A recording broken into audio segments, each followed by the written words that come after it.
Biden, skibbity skibbity Biden, skibbity Biden, skibbity skibbity Biden, skibbity Biden, skibbity skibbity Biden, skibbity Biden, skibbity skibbity Biden, skibbity Biden, skibbity skibbity Biden, skibbity Biden, skibbity skibbity Biden, Joe Biden, skibbity.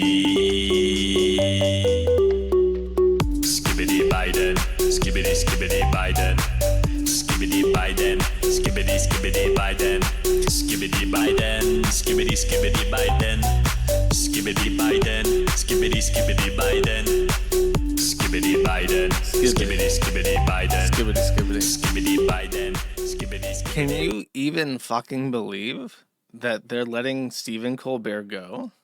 That they're firing him, and that the Late Show is now fucking gone forever? Can you even imagine that this is a thing in our reality? That for some reason the comedy stylings of Stephen Colbert did not hold up to scrutiny. Let's see. Let me truncate this a bit. There we go. It's a weird intro, I guess. Let me fuck with things. Sorry, I'm in my K-hole still. I'm in my realm where I'm thinking about programming still.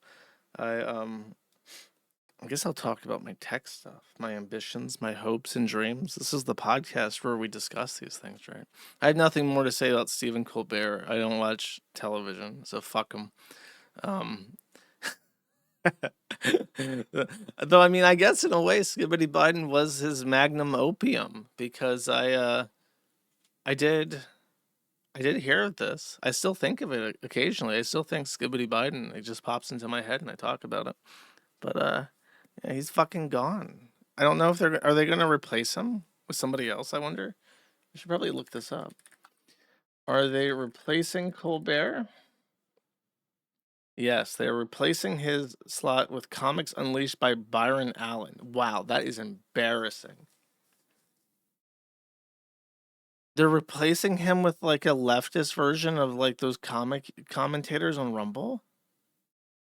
That's insane. That's amazing. The show itself. Hasn't the Late Show been a thing for like 50 fucking years? Hasn't the Late Show been a thing since like the 70s? When did the Late Show start? 1993. Okay, so not quite as old as I thought, but that's as old as me. That's quite literally less than a year after I was born that this show started. And Stephen Colbert spiked it into the fucking ground. Let's go team. So congratulations, you've outlived the Late Show. So anyways, let's talk about my hopes and dreams, chat. I'll tell you what I've been working on. It's so frustrating because it's like, I don't know if this is like a brain parasite thing, if this is like an actual symptom of ADHD. I think I was actually formally diagnosed with like ADHD and oppositional defiance disorder. I think those are my only real diagnoses. So I don't know if this is a symptom of ADHD, but like I mentioned last stream, I like the AI thing because I can micromanage like 5 different projects at once, and it's like a trance. My days go by so fast. I wake up and I pump out 100,000 lines of code across 6 different things, and then it's like I'm blinking at my clock, and it's like, oh, it's bedtime now. Night night, night night, Claude. See you in the morning, pal. And then I wake up and I make coffee, and then I'm just like plugged in again. So when I do disruptions like my streams or when I do a PPP thing, it's like really jarring to me because I'm like, oh, fuck. I have other stuff to do. I have other things in my life that require attention. I look at my inbox and I've got 150 emails just in one inbox. I've got like 50 plus in 2 others. And it's like, but I don't want to do that. I want to do the other thing that I'm working on. And then, what was the stickers? I've been meaning to talk to the guy, but I've been putting it off. I've gotten a quote for it. We've settled on like the details. So the next thing I have to do is actually pay them and then start selling them. So this week for sure, just so you know, it will be going up on manattheinternet.com, and there will be the sticker packs. Each sticker pack will probably cost $20 to $25 before shipping, and it will contain 125 individual stickers. It will contain like 28 sticker sheets and then 5 really big stickers that I think everyone will like. So they're going to be vinyl, except for the really big stickers that will actually have the Kiwi Farms URL on it, and it will be eggshell, so it's very hard to peel off. The small ones that you'll get are vinyl and appropriate for decorating your actual possessions and not getting this impossible to peel off sticker on them. But the big ones that are advertisements for the site, those are eggshell. They're UV resistant, I'm pretty sure.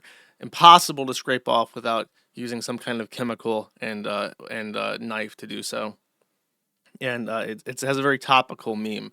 So I'm excited for that. I'm very sorry it wasn't ready to go for this stream, but as I said, I've been in my Claude hole. I've been microdosing AI vapors for the last week, and when I come out of my little Claude hole and peep my eyes at the surroundings around me, it takes a second to get recombobulated. But such is life. What I have been working on, if you're interested, is I've been working on the search feature for the Kiwi Farms. My room actually gets very hot now because I have that fucking... I was not aware, like I had a 4090 before, and I was like, okay, that's a really big GPU. And in fact, I remember when it came out, everyone was like, this GPU is way too big, and the power consumption's way too over the line, and this is ridiculous, and nobody should ever have that. So I figured, like, the newer generations would probably be more energy performant. They are not. The 6000 Pro is a 600 watt PSU. And when I put it in, I actually couldn't comprehend it. And I didn't cable it correctly because I thought for sure it would work on the same 450 watt cable as the 4090. And that was not accurate. So I had to figure out some way to string together 600 watts through other shit to connect that in parallel. So when I'm running that and I'm actually doing AI stuff, my room gets really hot. The cage where I keep all my hardware gets up to like 84 degrees. So I'm constantly having to like blow cool air on it to keep it cool. So yeah, it's crazy. But what I'm using all that for is I have developed a full stack of machine learning tools that can do the following. It can transcribe a video and audio. It can translate that into 7 different languages, which I've chosen to support, which is English, French, Spanish, Portuguese, German, Polish, and Russian. So everything uploaded to the forum will be translated into those things. It's already kind of sort of live, but it's a little bit janky right now on the live site. However, I'm also working on the search feature. So when you make a post, that'll get indexed. When you make a video upload or an audio upload, all 7 languages are going to be indexed. When you upload an image, it's going to OCR it, and it's also going to come up with a description of it, and that'll help with SEO, and that'll also get search index.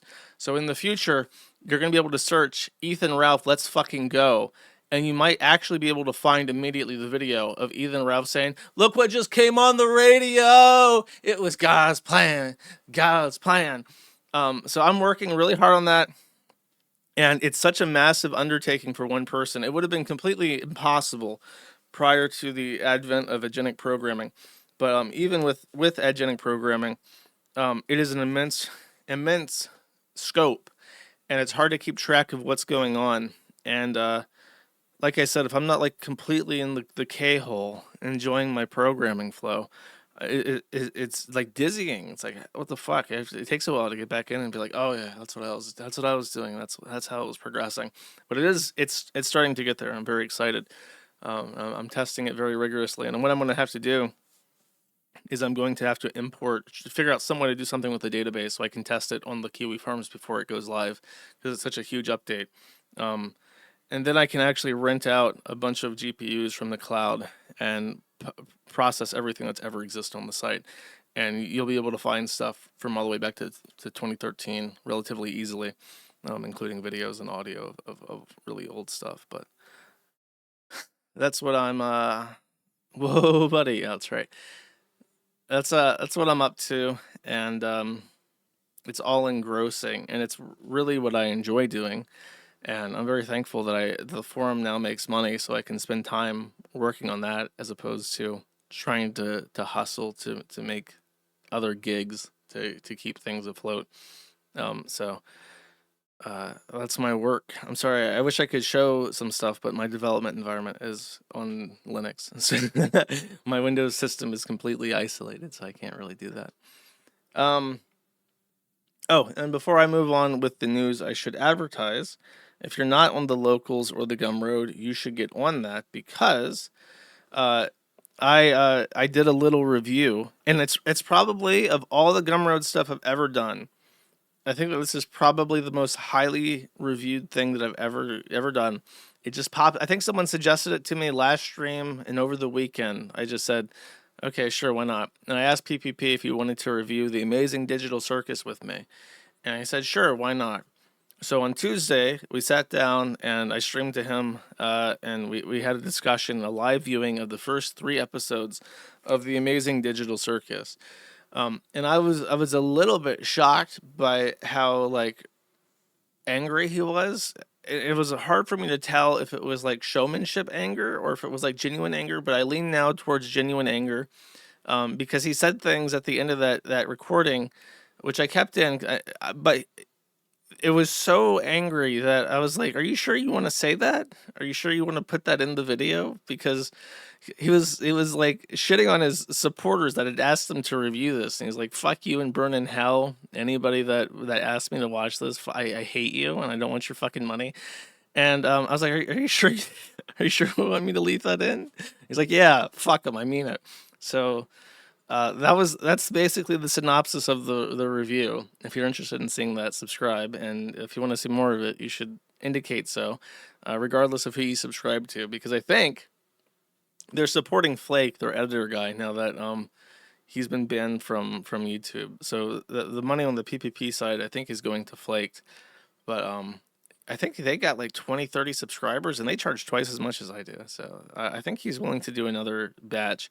My thought is that we should do the next 5 episodes because there's 8 that are out right now. And then the finale is legally out on June 9th, but it has been leaked. That's one of the updates. I don't have a slide for this on my browser to show people, but episode 9, I think it's a feature length movie in runtime. So the usual episodes are 30 minutes long each or less. And then the episode 9 is like 90 minutes. So my thought is it would be better to watch 5 small episodes next time, and instead of splitting that to 2 episodes. And then by June 9th, we can review the full episode less hazardously, but assuming that he's willing to do it. However, PPP kind of disassociated during the review. Like he just kept muttering like how much he hated the series and how annoying it was to him and how it was like an assault on his eyes and ears, and he couldn't really form coherent thoughts. And for the next cluster of Clussy episodes, I want him to apply himself more. It's very easy to just lay there and take it and disassociate. You have to live the experience. You have to truly enjoy the slappa. So I'm going to try to keep him grounded a little bit more and be like, "What did you think of that? Or what do you think of that? How's that going on right now? Do you appreciate Jax's character development? I need to know what you actually think. You can't just be angry anymore." Yeah, I didn't realize it was such an acquired skill that I had to watch bad things and stay invested in the moment and apply myself to it. But apparently it is a skill. Apparently normal people, when they watch something like the amazing Digital Circus, they disassociate and think of wrestling. So that's the amazing Digital Circus. I offered to buy I was thinking about I haven't posted a picture of myself in like 6 years. So I was thinking maybe I could buy like a really oversized Pomni hat, which is the name of the Jester girl, and like wear it over my head so you can't really see my face. And I could make that my profile picture for the reviews, but PPP explicitly forbid me from buying a Pomni hat. So I was like, "Oh, well, I guess I can't." No, don't buy the Pomni hat. Is this a contentious thing? I didn't realize. PPP puts on all sorts of outfits. Why can't I wear a Pomni hat? That's not really a. Is that really so bad? Is it like the episode of Goosebumps, The Mask, where they put on the scary mask and it won't come off? It like adheres to their skin. There's another thing that's like that, where like it fuses to their skin. There's a comic of Liquid Chris putting on the Sonichu medallion, and it like fuses to his skin as well, and he becomes Chris Chan again, which kind of became prophetic from the medallion curse. But fish hat, Jim Carrey. Oh, the Jim Carrey mask. That's right. There is a Jim Carrey mask, but no, the Goosebumps one, it also fuses to their skin. It was a really scary episode for kids. She just puts it's a little girl, and she puts on the Halloween mask, and then she becomes like the Green Goblin. And it's like she's talking to her parents, and they're like, "Little Susie, don't you want to go to school?" And she's like, "Choke on it, you bitch." I'm pretty sure that's what happens in the children's show Goosebumps. It is a lot like Jim Carrey the Mask.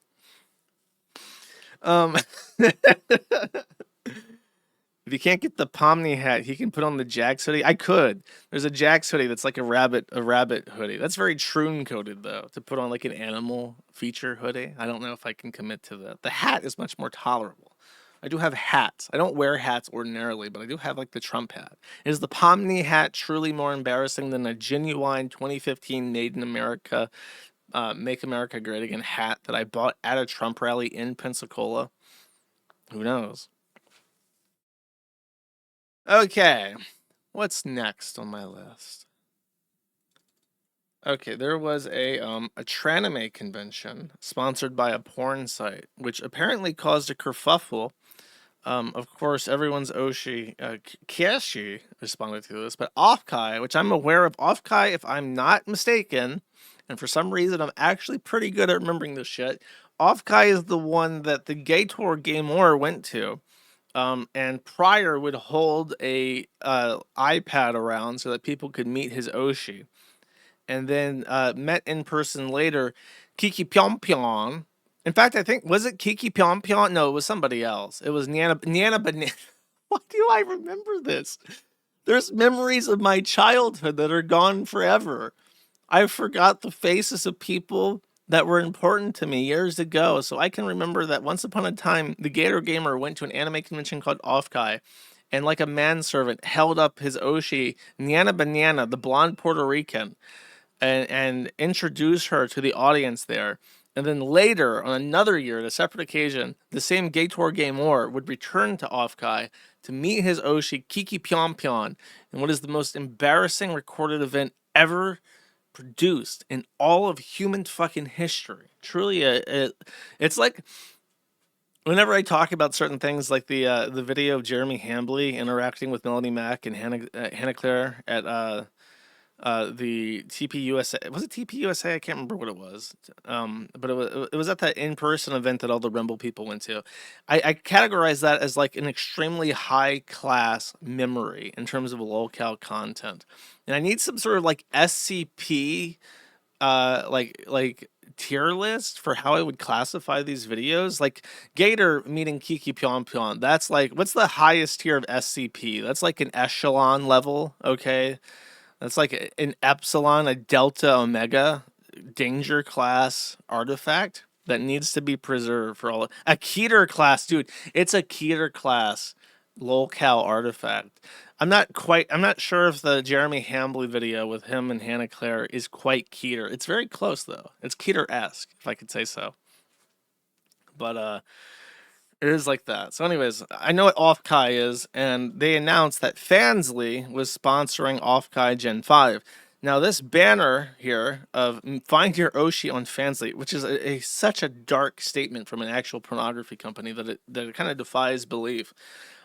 Fansly I'm only aware of because I know that Aniza Jamha posts her booty hole pictures on Fansly, specifically because she refuses to use OnlyFans, because famously OnlyFans is owned by a rabbi and is one of the most profitable entities on the entire planet in terms of employee wages versus gross income.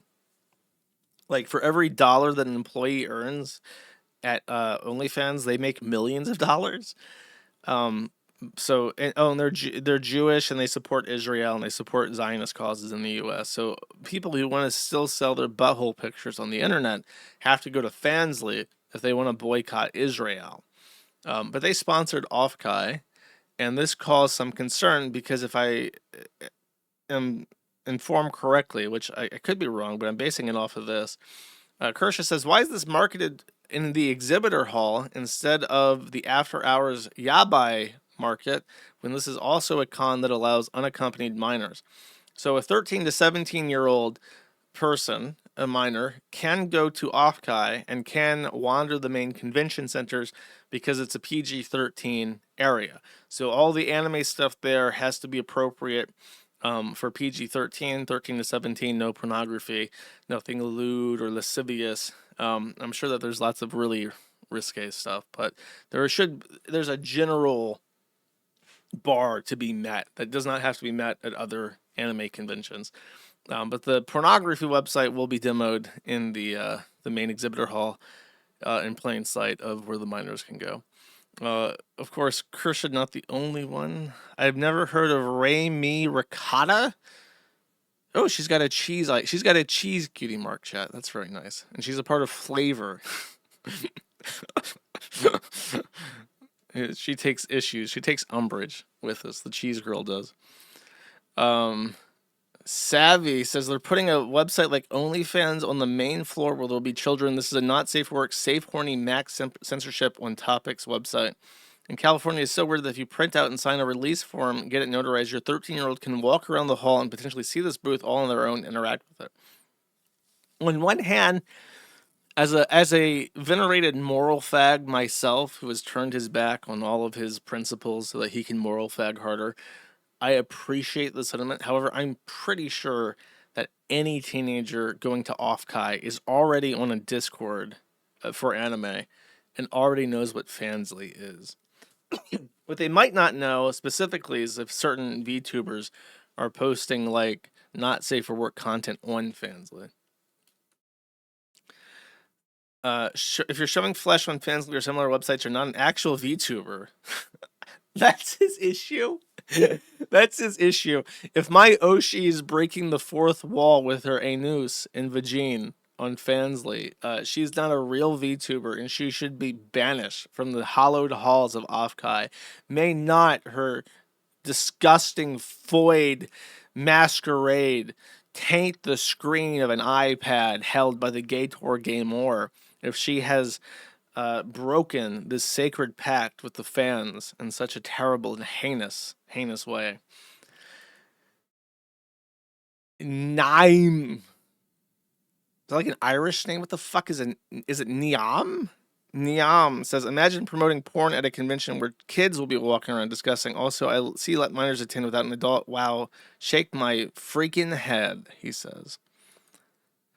Son, if you found your Oshi on Fansly, I have some news for you. What, that he's just a John? He's just a Mark? I don't know. That could lead into some uncomfortable commentary on the whole industry, Sar. Let's see what this is. Oh, can I put this? Oh, God. Have you been spared? Oh, it's gone. I don't remember what this was, but the title is Butthole Sunning. So I think that you guys have been spared, whatever the butthole sunning is. All right. Okay. Should I put this here? Listen, we're not going to comment on this man's nationality or place of origin. We are going to make a political remark regarding the situation he finds himself in, chat. So I'm over here in Eden, Ohio, and there's a bunch of foreigners over here. You know, God. This guy.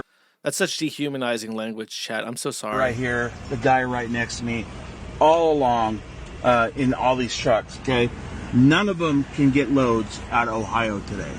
And I was talking to the Iman guy right here while I was in there at the Punjabi place getting something to eat. And this guy's like, they're a bunch of fucking foreigners here. They can't get their loads out. Anyways, I was enjoying some tasty curry slop at the Punjabi place. Sorry, you're very confused.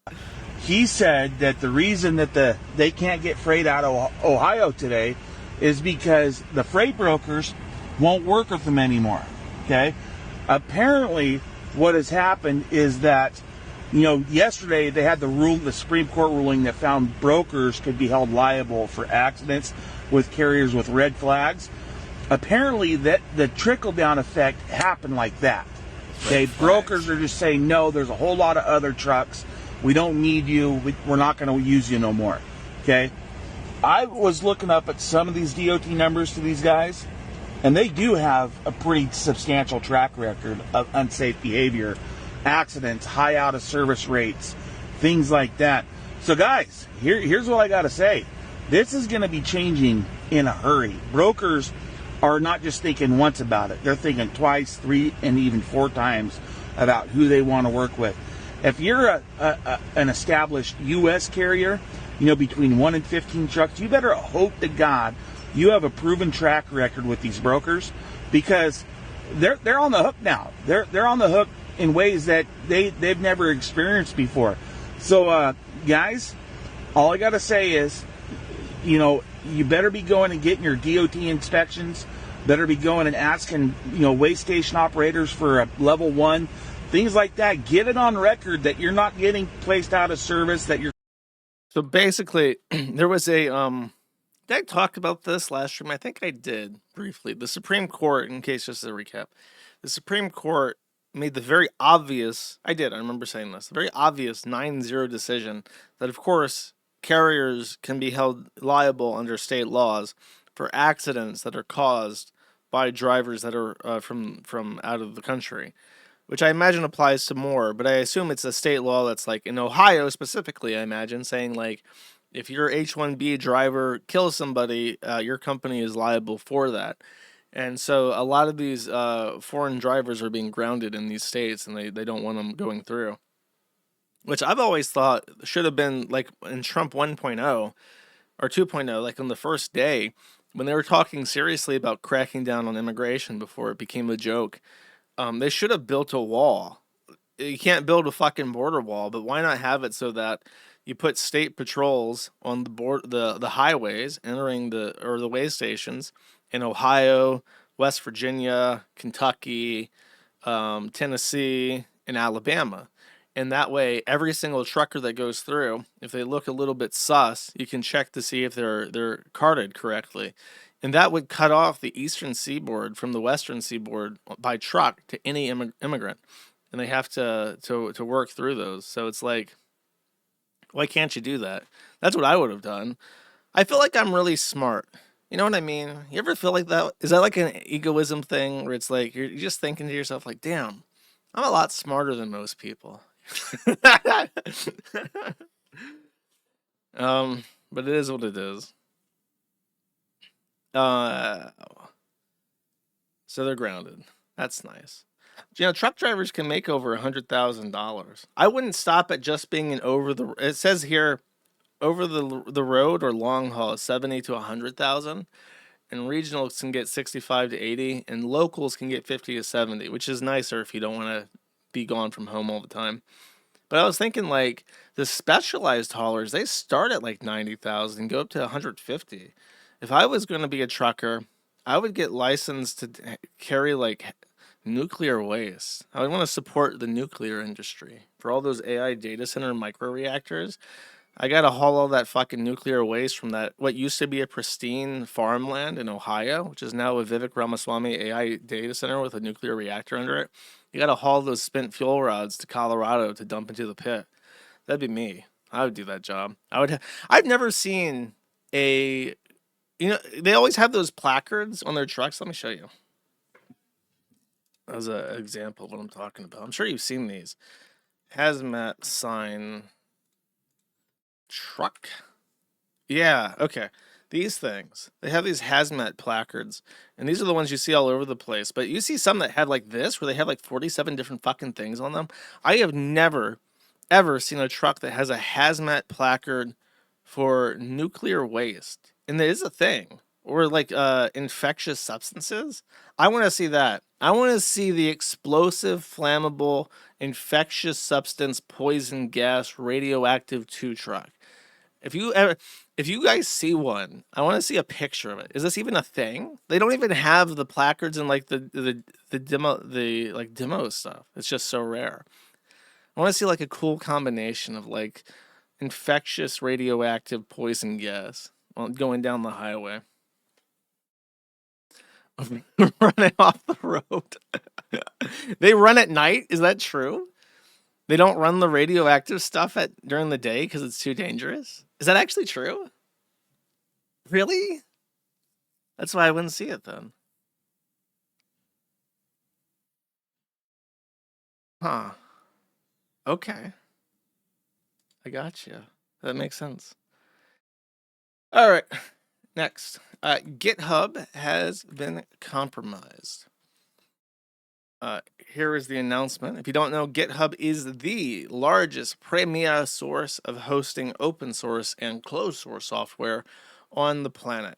GitHub is the absolute pinnacle of achievement in implementing Microsoft's 1990s famous 3Es. If you don't know what 3E is, it was a hilariously, diabolically evil email that was leaked by a Microsoft executive, which said that the 3Es of Microsoft policy when it comes to free and open source software is embrace, extend, and extinguish, where they take something that is popular, that already works, that can be distributed and self-hosted, and they take it, they add a bunch of shit to it that's useful but doesn't work as a free open source software, and then they make it indispensable so that nobody has any choice but to host with them.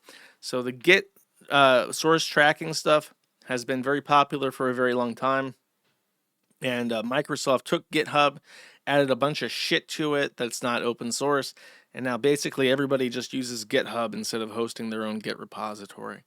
And this is what this has led up to. GitHub announced, we are sharing additional details regarding our investigation into unauthorized access to GitHub's internal repositories. Yesterday, we detected and contained a compromise of an employee device involving a poisoned VS Code extension. We removed the malicious extension version, isolated the endpoint, and began incident response immediately. Our current assessment is that the activity involved exfiltration of GitHub internal repositories only. The attacker's current claims of 3,800 repositories are directionally consistent with our investigation so far. We moved quickly to reduce the risk. Critical secrets were rotated yesterday and overnight with the highest impact credentials prioritized first. We continue to analyze logs, validate secret rotation, and monitor for any follow-on activity. We will take additional action as the investigation warrants. So to clarify, this guy summed it up beautifully. Microsoft's GitHub was compromised when a Microsoft developer using Microsoft's Visual Code IDE installed a rogue extension from the Microsoft VS Code extension library, which is moderated and hosted by Microsoft. So what basically the entire system was developed by Microsoft. Someone published an extension to VS Code which had malware in it. This malware was approved by Microsoft for distribution in the VS Code extension library. A Microsoft employee installed this malware that was approved by Microsoft, and this extension led to the compromise of all internal source code for GitHub. So I was complaining about GitHub features not being open source. They might be open sourced very soon, whether they like it or not. Though it is very impressive that they apparently have 3,800 internal repositories just for GitHub. That's a bit fucking crazy. This is actually a beautiful segue into a topic that I am a little bit invested in. This news broke, but it was not on the Kiwi Farms for the first bit. Riot Games posted... Now, Riot Games, I talked about last stream as well, and I'll circle this in a second. They posted this picture of what appears to be a bunch of GPUs. And don't get angry, I will explain. But Riot Games says, congrats to owners of a brand new $6,000 paperweight.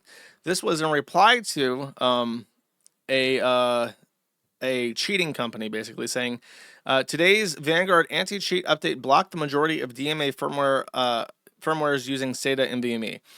So those are not GPUs. Those are DMAs, which is a card that you put in your computer that will interact with your actual GPU and edit into your GPU the memory. So when you're playing a game like Valorant, if you're wall hacking or something, usually if you use some kind of memory editor to detect player positions and draw them on your screen, then the anti-cheat that Riot Games has can detect that and flag your account.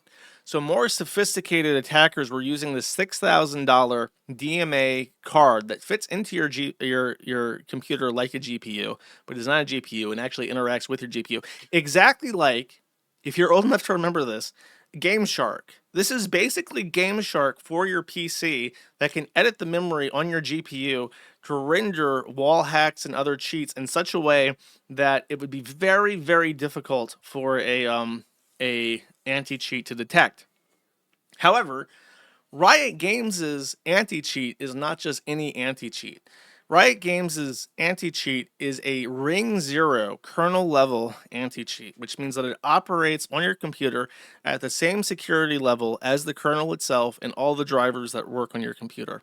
And this means that it can see everything. It can actually inspect your PCIe cards, it can interact with them, it can issue commands to your GPU, and therefore it can detect your Game Shark in your computer.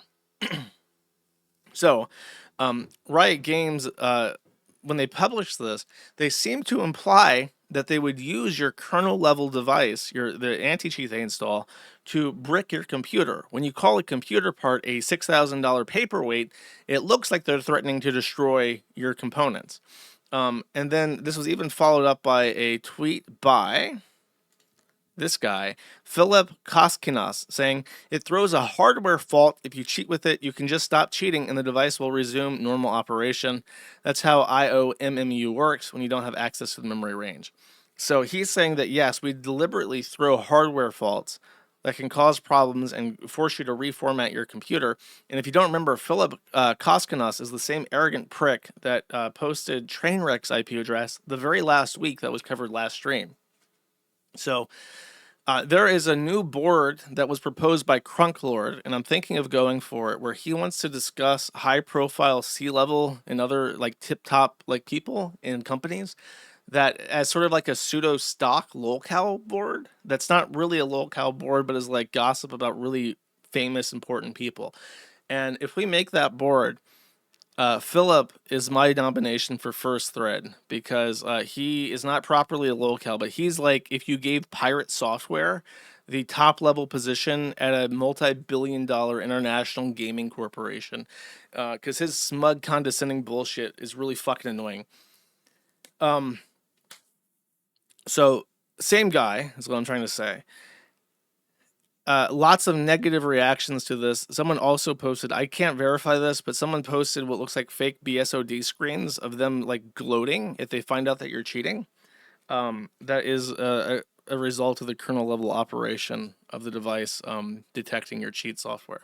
Now, I'd like to remind you that Riot Games, at some point in the past, it feels recent to me, but it's probably 5+ years now, was bought by Tencent. It is a 100% wholly owned subsidiary of Chinese conglomerate Tencent, which means that when you are playing Valorant or playing League of Legends, I assume, you have installed into your computer a kernel level Ring 0 security software that can access absolutely every single thing about your computer and apparently brick it, because even though they're saying they backtracked and said, this doesn't actually destroy your computer parts. It could. Ring 0 security is direct access to things like voltage and fan speed. So if you want to tell your GPU to run fans at 0% and run wattage at maximum, to melt it, physically melt the fucking device, theoretically, it can do that. Which is why it was always such a big thing with Terry Davis that Temple OS had 0 security and was all Ring 0. Because a computer thing can just say, time to melt everything, and it will do that. And all that service of playing what is like the mixed race child of Rainbow Six Siege and CS:GO. Like, why would you do that? Why would you install Chinese spyware into your computer to play something that sucks? But apparently this is the new game that all the kids are hip and trendy in playing. Because I know that Nick Fuentes plays this shit. But someone came to the defense of Riot Games. Let me read his post, to be fair. Replies to me and he says, not really. It only forces you to reformat if you want to keep using the DMA card. You can still use your computer as normal without cheating. So you have to reformat your device to use the DMA card. It causes some kind of problem that requires a complete reset of your computer to keep using. There's a bunch of uninformed spurging about Ring Zero anti-cheats that should stop propagating. Although I'd love to see Riot go up in flames. He says, this isn't anything new if you've been following Vanguard development. They've also deployed a bunch of ways to try and catch DMA users. This is just a new detection vector that catches more people. And he says, you need to understand that if Riot wanted to steal your data, they could just do so easily from Ring 3. Same with bricking your computer. That I don't believe. And I also completely reject the argument that we're spied on anyways, so just give them more access to everything. Because it's like, what do we apply that to everything? Oh, Google's spying on us on it already, bro. We might as well take no effort whatsoever to protect our privacy. Like, the government already has access to all your devices, bro. So why put a password on anything? Like, that's dumb. As we can see very evidently with GitHub, when you put your trust completely in like a company to maintain your privacy and keep secrets, eventually someone's going to fuck up. All it takes is one Pajit to fuck up, and you've just lost all your privacy. You've allowed a backdoor into your computer. But then he also says this. As for any possible backdoors for China or whatever schizo theories people have, remember, when President Trump gets on the plane and his trade delegation gets on Air Force One to go back to the U.S., they all dump everything that they own that's Chinese into a bin, because it's a schizo theory to think that they would ever backdoor your computers. Why would China buy a multinational gaming corporation and Discord and have unencrypted access to everybody's computers and all of their conversations? It's a schizo theory to think they would ever invest billions of dollars into infrastructure like that for any nefarious purpose. There's no point trying to protect your privacy anyways, because they could do that from Ring 3. This, again, has no reason to happen in the kernel, and something like this wouldn't pass Microsoft driver certification. You wouldn't be able to load the driver on your PC. So the driver is certified by Microsoft, which massive retard with this amazing take says, don't worry about it. Microsoft wouldn't certify it if it was Chinese spyware. But as we've just discovered, apparently Microsoft certification is fucking bad, because they will whitelist, explicitly allow list VS Code malware that compromises their own employees running their own IDEs and their own companies. So you mean to tell me that they can't protect their own employees from malicious actors through a explicit allow list like that? But I'm supposed to trust that the Chinese backdoor driver software that inspects every bit of your memory in your VRAM on the fly is just fine, because Microsoft got that shit. Don't you worry. I don't know. I found that ridiculous that people would just shrug that off. And by the way, I found this article while trying to find the Valorant thread. This is from 2022. But Valorant's privacy terms of service explicitly says that not only do they listen to everything you say on the voice chat to scan it with AI, they will actually use your voice to train their models. So when you talk in Valorant, you're not only being scanned and scrubbed by AI every time you speak, they're actively using that data to train models moving forward. Just really cool stuff. Then, Destiny is dead. The video game, not the streamer. As far as I'm aware, Destiny, aka Stephen Bonnell, is live for now, but the game is dead. On June 9th, they've announced will be the last contentful update for Destiny 2, the video game, not the streamer. And Bungie will be moving on to something else. They don't specifically say what, and it leaves people to wonder if it will be a Destiny 1 reboot, a Destiny 3, or if Bungie is actually dead. If I remember, is Sony the one? I asked this exact same question last stream when talking about a different game studio, and I'm asking it again. Is Sony the one that buys studios and then murders them all, or was that Activision Blizzard? Because I'm pretty sure it was Sony. This time I'm pretty sure it is Sony. That EA, god damn it, I'm wrong again. It was neither of my options, motherfucker.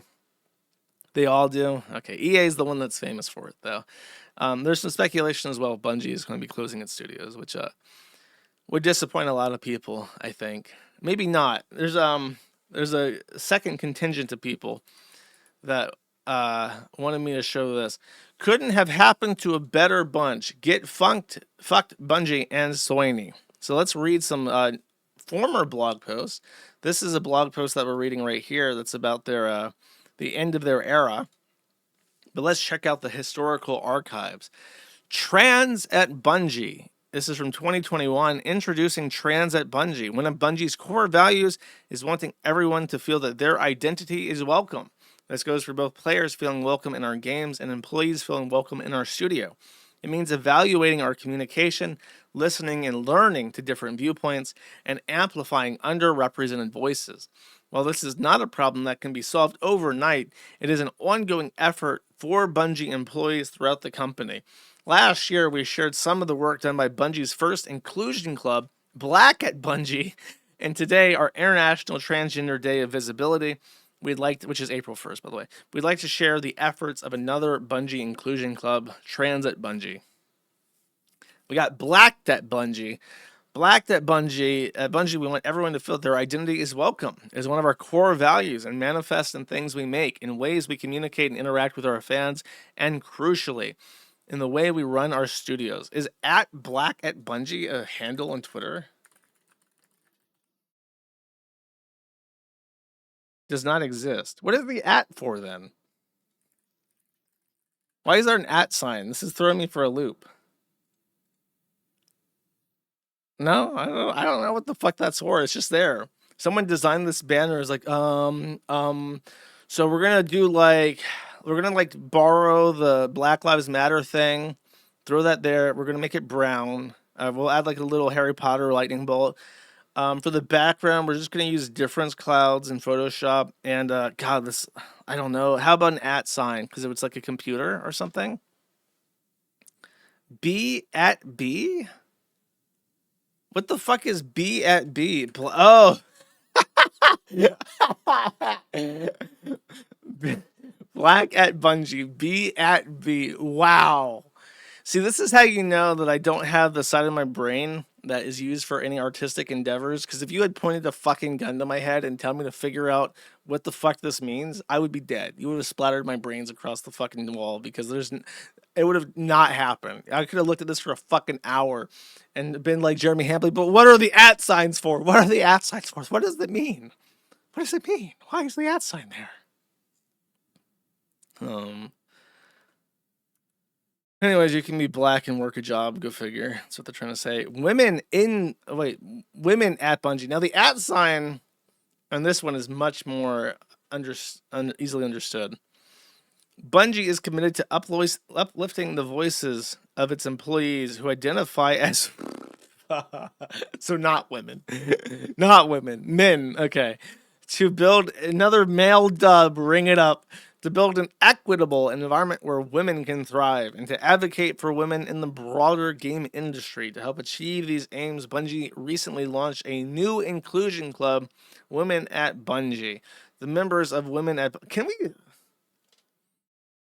Let's do something. Let's play a game. You want to play a game? I want to play a game. Okay, so I found this website that was very useful. I'm going to put it up on screen. This is a popularity report, and it tracks the active daily online players. Now, this is different than Steam charts. I don't know how exactly it tracks the player counts of Destiny 2, but it apparently does so in a way that is more thorough and inclusive and probably is cross-platform. So at its absolute peak, the game had 3,784,000 people log in one day. This was near its release, okay, when they published Red War. Now, today, they still get like 170,000 people logging in every day, according to this. According to this, 170,000 diehard fans log into this game every single fucking day. And that is not enough mojo for them to keep updating this game. I don't know what they're doing where that's not enough revenue. But it's not, apparently. So, let's line up this chart. I'm very curious. Is the black one the first one? accessibility at Bungie. This all happened in 20, except for this one.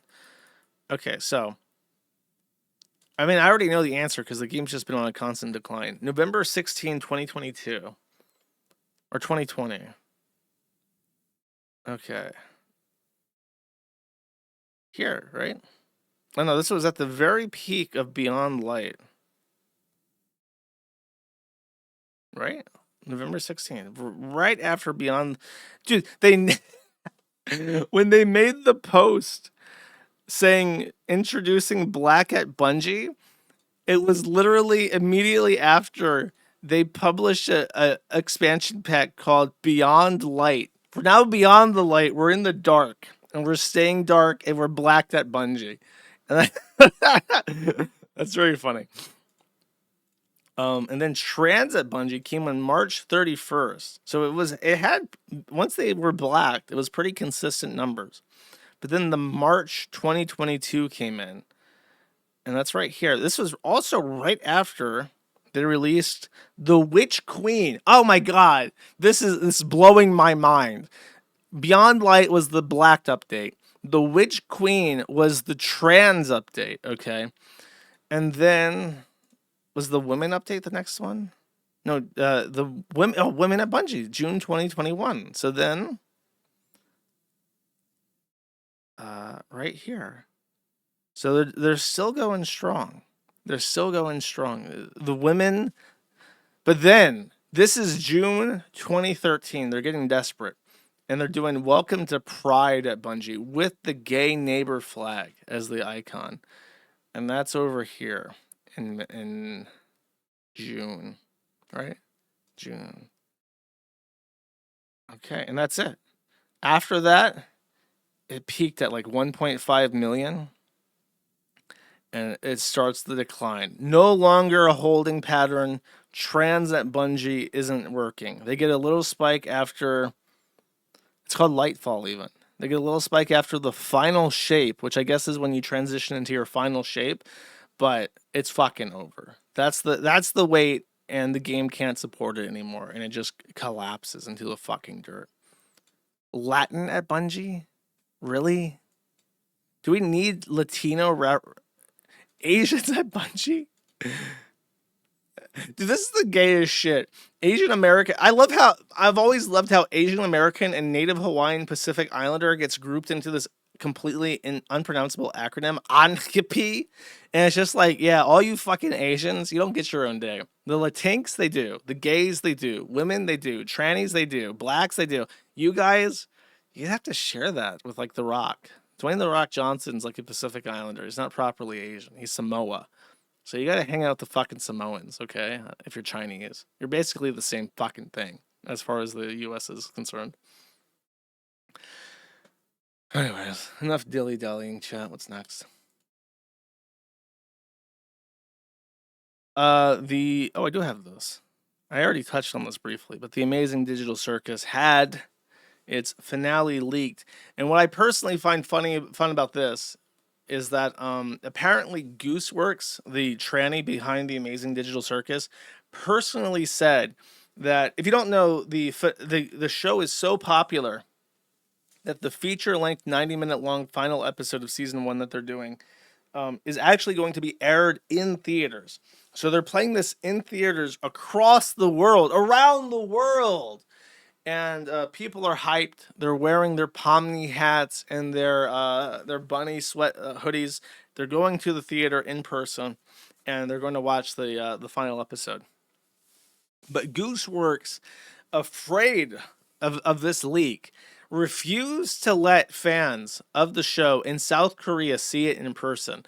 He made the call. He said, the theaters in South Korea keep leaking shit. I don't want any leaks. We're not playing this in South Korea. But then it was the Brazilian Portuguese version of the episode that was actually leaked. So he was very happy to cater to the troons in Brazil, where the bathtub HRT is manufactured. And he turned his back on the poor South Koreans during Anhapi of all times. Very disrespectful in this sacred month of Anhapi to say fuck you South Korea, but he did it anyways. And then the Brazilians stab him in the fucking back. Eat shit.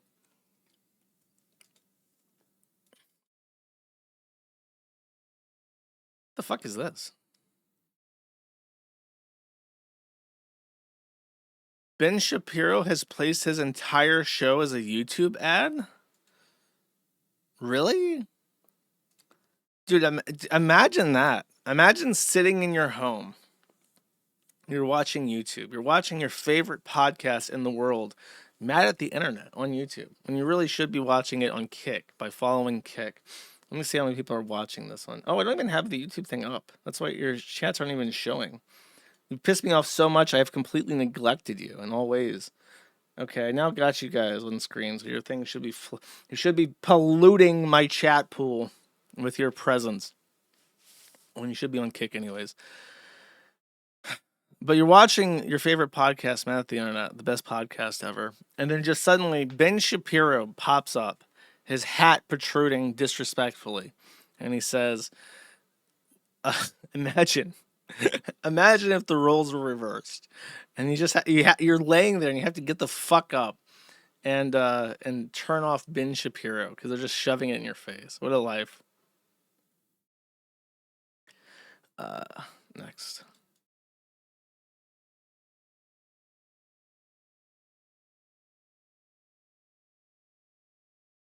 Okay, so Kickstarter is now allowing not safe for work content again. And the fascinating thing about this is that they actually specifically say in their apology, rethinking our mature content guidelines, he specifically says this: the updates to the rules were primarily driven by requirements for our payment processor Stripe. And then, of course, he does apologize. I'm like, please don't ban us. Please don't ban. I know it's not your fault, Master Stripe. I know it's not your fault, Collison Brothers. You're so kind and gracious and forgiving. It says Stripe operates under its own legal and compliance requirements separate from Kickstarter's own rules, and even Stripe's rules are dictated by a larger system shaped by financial institutions that govern how money moves globally. Under this system, many platforms, including other crowdfunding and creator monetization platforms, struggle with how to create space for mature content while getting the creators of that work paid without friction. So basically, something has happened where they're not banning porn anymore, but that's it. They're still banning everything else, and go fuck yourself. But I think they've realized that porn is the breaking point. It's like with the Chibi Gooners. Like all the Chibi Gooners will rise the fuck up and spam video comments about how Lolicon is super based and it's just lines on a piece of paper, bro. Get your head out of the gutters. If you see a child in that child getting fucked picture, then you're the pedophile. It's like that. Like Master was like, fuck, the anime people are back. Fuck this. So like, okay, you guys can have your porn. It's like throwing but we can't take it from you. That's what they're doing. They took it from you. And they're like, but at any time, if you displease us, we can take it from you again. We can take everything you have. We own you. You are our goy cattle. And we could slaughter you and eat you like goy cattle if we really want to. So be thankful for this morsel, retards. And everyone claps. It's like, yay, we're winning the censorship fight. We're allowed to have things again. Master has allowed us to have. Can you believe it? Master gives Dobby a sock. The court agrees to hear case on ability of employees to bring certain suits for sex discrimination and turns down the X thing. Twitter was being sued by different states and had triumphed over not being liable for the amount of child pornography it was hosting. States were trying to sue it for liability and lost, and then the Supreme Court has held that they're not going to hear it, turned it down. So, total Elon victory. And this came as a surprise to me. Okay. Well, this is the wrong thing to show for what I was going to say. I had heard that one of the main fraudsters in the Somali charity fraud cases in Minnesota had been sentenced to 41 years in prison. And people were shocked. They're like, wow, they're actually sending these Somali fraudsters to jail? And I was going to do a Bane impression. They'd be like, they expect one of us in the wreckage, nigga. And then the actual news story comes out about the person sentenced to jail for 41 years, and her name is Amy Buch, and it's a white woman. So now I figured out why they're willing to sentence people to jail for 41 years over this, and it's because the ones that they're sentencing are not white or are not Somali. Breaking news, a Minnesota judge has just sentenced the mastermind behind the Feeding Our Future. The mastermind. Oy vey, they found the mastermind, chat. There she is. She did all of this. She's going to jail for the rest of her natural life. Problem solved. What? You want the $40 billion of fraud back? No, sorry. Sending the mastermind to jail is the only thing we can do. What's that? You want all the people involved deported? Sorry. We got the mastermind. She's right here. She's going to jail forever, chat. Be happy. Be happy with what we gave you. Listen. Be happy with what we give you. We can take it away. We can put her back on the streets and give her another $40 billion if we want to, motherfucker. Is that what you want? You want to pay extra tax for this? Behind the Feeding Our Future fraud scheme, Amy Bach. She just got more than 41 years in prison. The prosecution is asking for a 50-year sentence and her defense about 3 years. So that's somewhere in the middle that they got that, but closer to what obviously the prosecution wanted. The scheme involved the theft of nearly $250 million in COVID funding. That money was meant to feed hungry children. Okay, now listen. Listen here, YouTube. There are things I want to talk about. There are burgers in Argentina I want to review.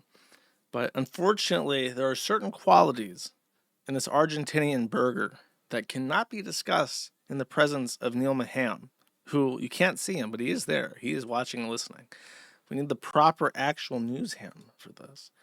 And to do the news ham, we have to do that on Kick. So if you're on YouTube, just remember that you're on a platform actively supporting it that hates you, hates your family, hates everyone you know and love, wants you enslaved, wants to outsource all your jobs to India, wants to censor everything that you think and see, wants to deny you your freedom of speech by the freedom to be heard for other people that you'd be interested in.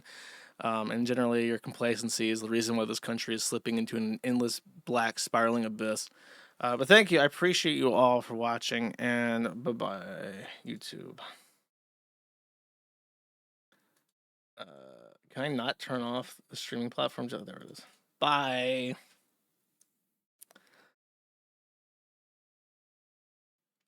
Okay. Now the real fans are here, so we can finally talk about the most pressing matter to ever grace the stream. Once upon a time, I read the viral news that everyone was talking about a very special burger joint in the far-flung land of Argentina, in Buenos Aires, called the Big Nigga Burger. Now, there was some speculation on if this Big Nigga Burger was even real. And I told the Argentines, as they prefer to be called. If you call them Argentinians, they spurg out at you and start frothing at the fucking mouth. The Argentine people, if they would like to go to the Big Nigga Burger and report back about their Big Nigga experience, I would read this on stream. And sure enough, two intrepid Kiwi farmers ventured to Buenos Aires. There's a special name for this. It's like BAG. It's like the Buenos Aires Grande, which is like the whole area around Buenos Aires. They went out to the Bag, and they had a Big Nigga Burger. So here it is. You got Belgians in the Congo, and he went to Big Nigga Burger. And here's his Big Nigga Burger, which apparently has a lot of fucking bacon on it.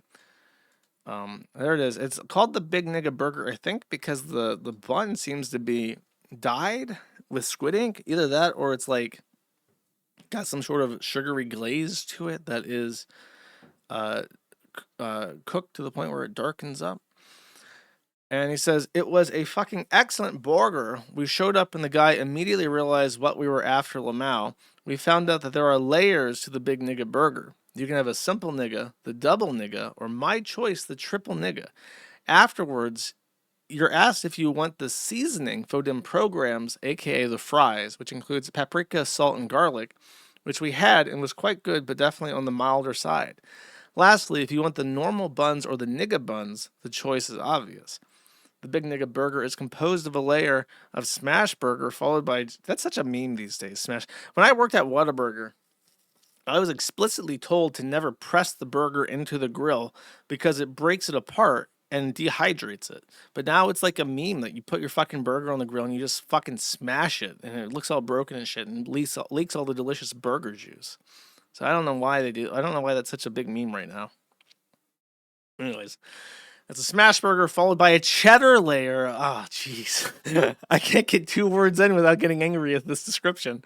And then a double thick cut bacon layer, plus some other patented Big Nigga sauce, which is basically a homemade Big Neck sauce. Very good. All that with a dose of minced grilled onions. 10 out of 10 burger, even if it tried escaping my grasp a couple times. Plus, there's a cute kitty that hangs out and meows for bacon. And here we have Bacon Cat with a bacon in it. Big Nigga Cat, who just is like the owner of this fine establishment, is a white, LOL. You better review my review on Strain Pussy at Null, which I have. So that is the proper, definitive Argentine Kiwi Farms Big Nigga Burger review. As he said, he got the triple nigga burger with the Big Nigga sauce on it. Okay. Awesome. It's proper fucking content right there, chat. Next. An Arkansas white-only community is being sued for discrimination by a woman with a black husband whose application to buy land was denied. So here she is, the Michelle Walker, who is suing Return to the Land over discriminatory practices. Under federal law, you cannot refuse to sell someone property based off any protected category, which includes the race and national origin of their spouses or family members. So when they applied specifically to cause problems, as they continuously fucking do all the fucking time, because that's just what they enjoy doing, they were denied, of course, because she's Jewish and her husband's black, and they were denied the ability to buy shares into a community. And here is the legal crux. When they set up Return to the Land, they specifically organized their structure as a specifically exempt category of organization that is not covered by the Equal Rights Act. So there are some communities that are allowed to discriminate. However, it has never been tried to attach it to a housing community. So when they set this organization up, they set it up so that if you buy shares to the club, you can then do what you want with some of the land. Now they're going to argue that this is merely a masquerade for housing discrimination, which is federally illegal, even if, by the way, they don't intend to live there. And she's openly stated that she has no intention of living there. She's trying to go for an investment property. So this Jewish woman with the black husband wants to buy land in a whites-only community so she can rent. Go figure. But that's still covered by the Equality Act. So they're going to court. We'll see what happens there. Oh, that's the owner, by the way, Eric Orwell. I mentioned him recently when I was talking about Chud the Builder, because this was the guy where he and his girlfriend, when they were like in their 20s, did like porn or something. They had like a Chatterbait account or some shit. And people found that out and were like, "Oy vey, Goyim, your Return to the Land guy has done pornography. Doesn't that make you hate him?" And it's kind of like, I don't know. Do we hold someone eternally accountable for something like that? Do we always say, like, "You're not perfect"? Remains to be seen, chap. But he's probably going to get fucked, regardless of if they are in the right legally. The courts will never consent to this. In fact, I remember when this RTTL thing happened, the Attorney General for the state of Arkansas was like, "Oh no, they're going to think that we're racist in Arkansas still, even though we have the stars and bars quartered on our flag." we gotta do a proper fucking apologism for this. We gotta sue. We gotta figure some kind of crime to charge them with. I said this last stream. I don't care if he's innocent or not. I don't give a shit. As far as I'm concerned, Chud the Builder did nothing wrong. I base this entirely off the fact that he's white and the person he shot is not. That's how it works with everybody else. When something happens, when a Pajit smashes his semi truck into an entire car of people driving down the fucking road, minding their own business, all the Pajits go online and say he has made an innocent mistake and his entire life should not be ruined by this one small error and lapse in judgment. He will grow as a person. That's me now. Yeah, this guy, he's good. You know why? Because he's white. And white is right. And white is good. Keep them niggas back in the hood. That's me. I've adopted a racist, barbaric, exclusionary point of view because everyone keeps fucking with me and won't leave me alone.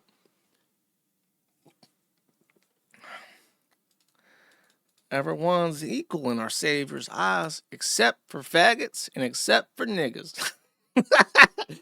That's a parody song, by the way, by an Asian man, and I'm simply honoring his song during this Asian American Pacific Islander History Month. Okay. All right. Speaking of Asian American heritage, we have Plantation Simulator. Now, oh, is there a video for this? Awesome. Let me start. Oh, I reluctantly play this. In this game, you'll be whipping black people to keep your farm productive. If you whip your black person too much, It's thank God it's Derek. He's black, so therefore he can read this without being apparent. they will die. That is the mature content description for a new game on Steam called Plantation Simulator. And I don't know, man. I find it so interesting that one, we are on these people's minds all the time. Two, I already hear what's going to happen. It's just a joke. It's supposed to be funny. And I just want to shout out to Fizzy Busy, who is the developer of this game and has other amazing games such as Zombies Ate My Femboy, My Pet Femboy, Femboy Fury, Left for Dead, Crucified, which is a game about Romans whipping other Romans, including Jesus, to make them race while they're carrying a cross. And it's just interesting what some people choose to build. Like, you have the ability to create worlds, and even in this retro style, like it's old, like you have the ability to design and create things, and you choose to make this. You choose to make this. And I don't know. Derek got his wish. I don't have a slide for this, but I saw it happen with my own eyes. The Femboy Fury guy that made this game, he patched an update. He's announced that this is the last contentful update for Plantation Simulator. All the slaves have been changed to friends. They've been made white. They wear bikinis. And instead of whipping them, you now kiss them. So he's taken the feedback to heart, has given the people what they want. And now the slavery simulator is now a kissing simulator, okay? They still work on a plantation, though. It's not false advertising. All right. That's it for the news. Newsham, you are dismissed. Next. This is okay. So everyone's familiar with this meme. Leopard. On all levels except physical, I am a wolf. But you may not know, unless you were around for Drop Kiwi Farms in 2021, 2022, that person has trooned out. And what may additionally surprise you, if that's a surprise to you, is that the guy who goes by Naomi Wolf now was actually intimately involved with Drop Kiwi Farms. He sucked up to both the Kiwi Farms and then to Liz Fong Jones, and actively tried to help participate in Drop Kiwi Farms as a gas sucker for Liz Fong Jones. This is completely fucking true. I'm not making this up. Here he is. On all levels except physical, I am a wolf. In certain Oh my God. On all Look at that chest acne.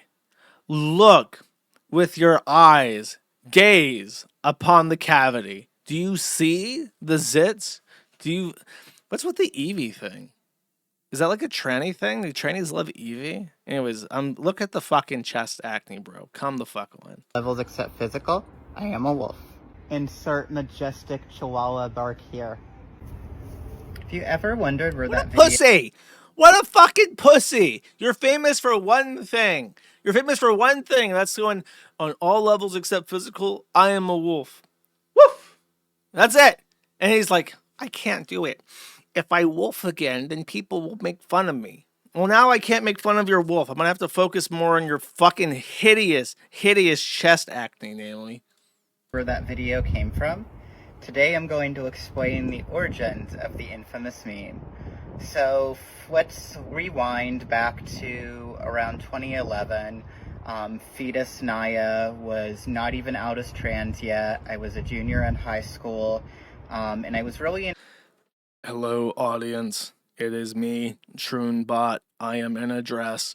My chest and cleavage is puckered with acne from razor burn. I am here to give you the historical rundown of my life. I will make unblinking eye contact with you with high stress risen shoulders and unblinkingly regale you in monotone with everything I have to say. Just like the most autistic gays ever. involved in the Therian or Otherkin community. That's a community of people who feel either spiritually or psychologically connected to animals. Some of them identify as that said animal, etc. Obviously, based on the meme, I identified as a wolf. I founded a website called Wolf Howl, but I spelt it WULFHOWL because I thought I was being clever with the little spelling difference.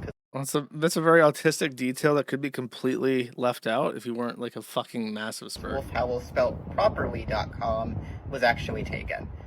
It was an online forum for people who kind of had these beliefs or these were associated with this subculture.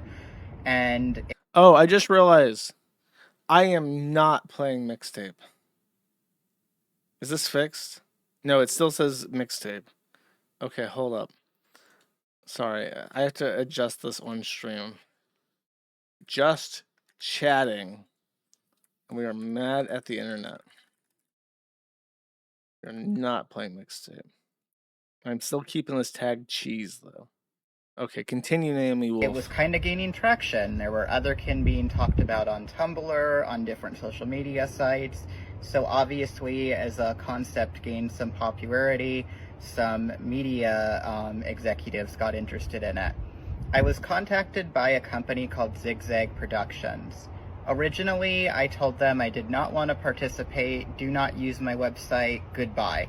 And the reason for that being, every time otherkin have been in the media, it's kind of been a disaster. Okay, I'm done making you suffer through this. That's Naomi Wolf. After epically owning the Kiwi Farms, he has gone on to... I don't know what the fuck he's even trying to do. I have no idea what he's trying to do. Next.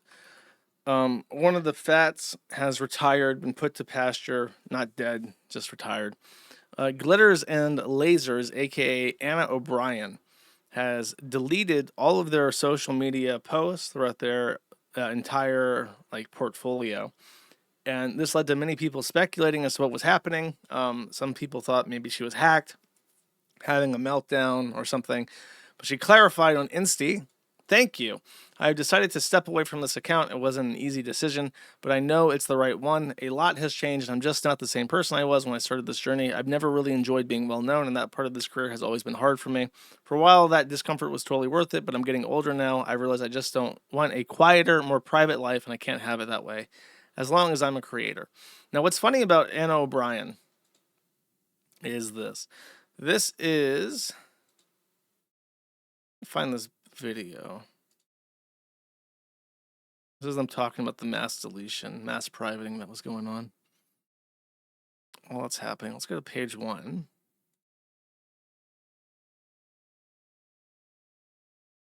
Don't want to spoil it.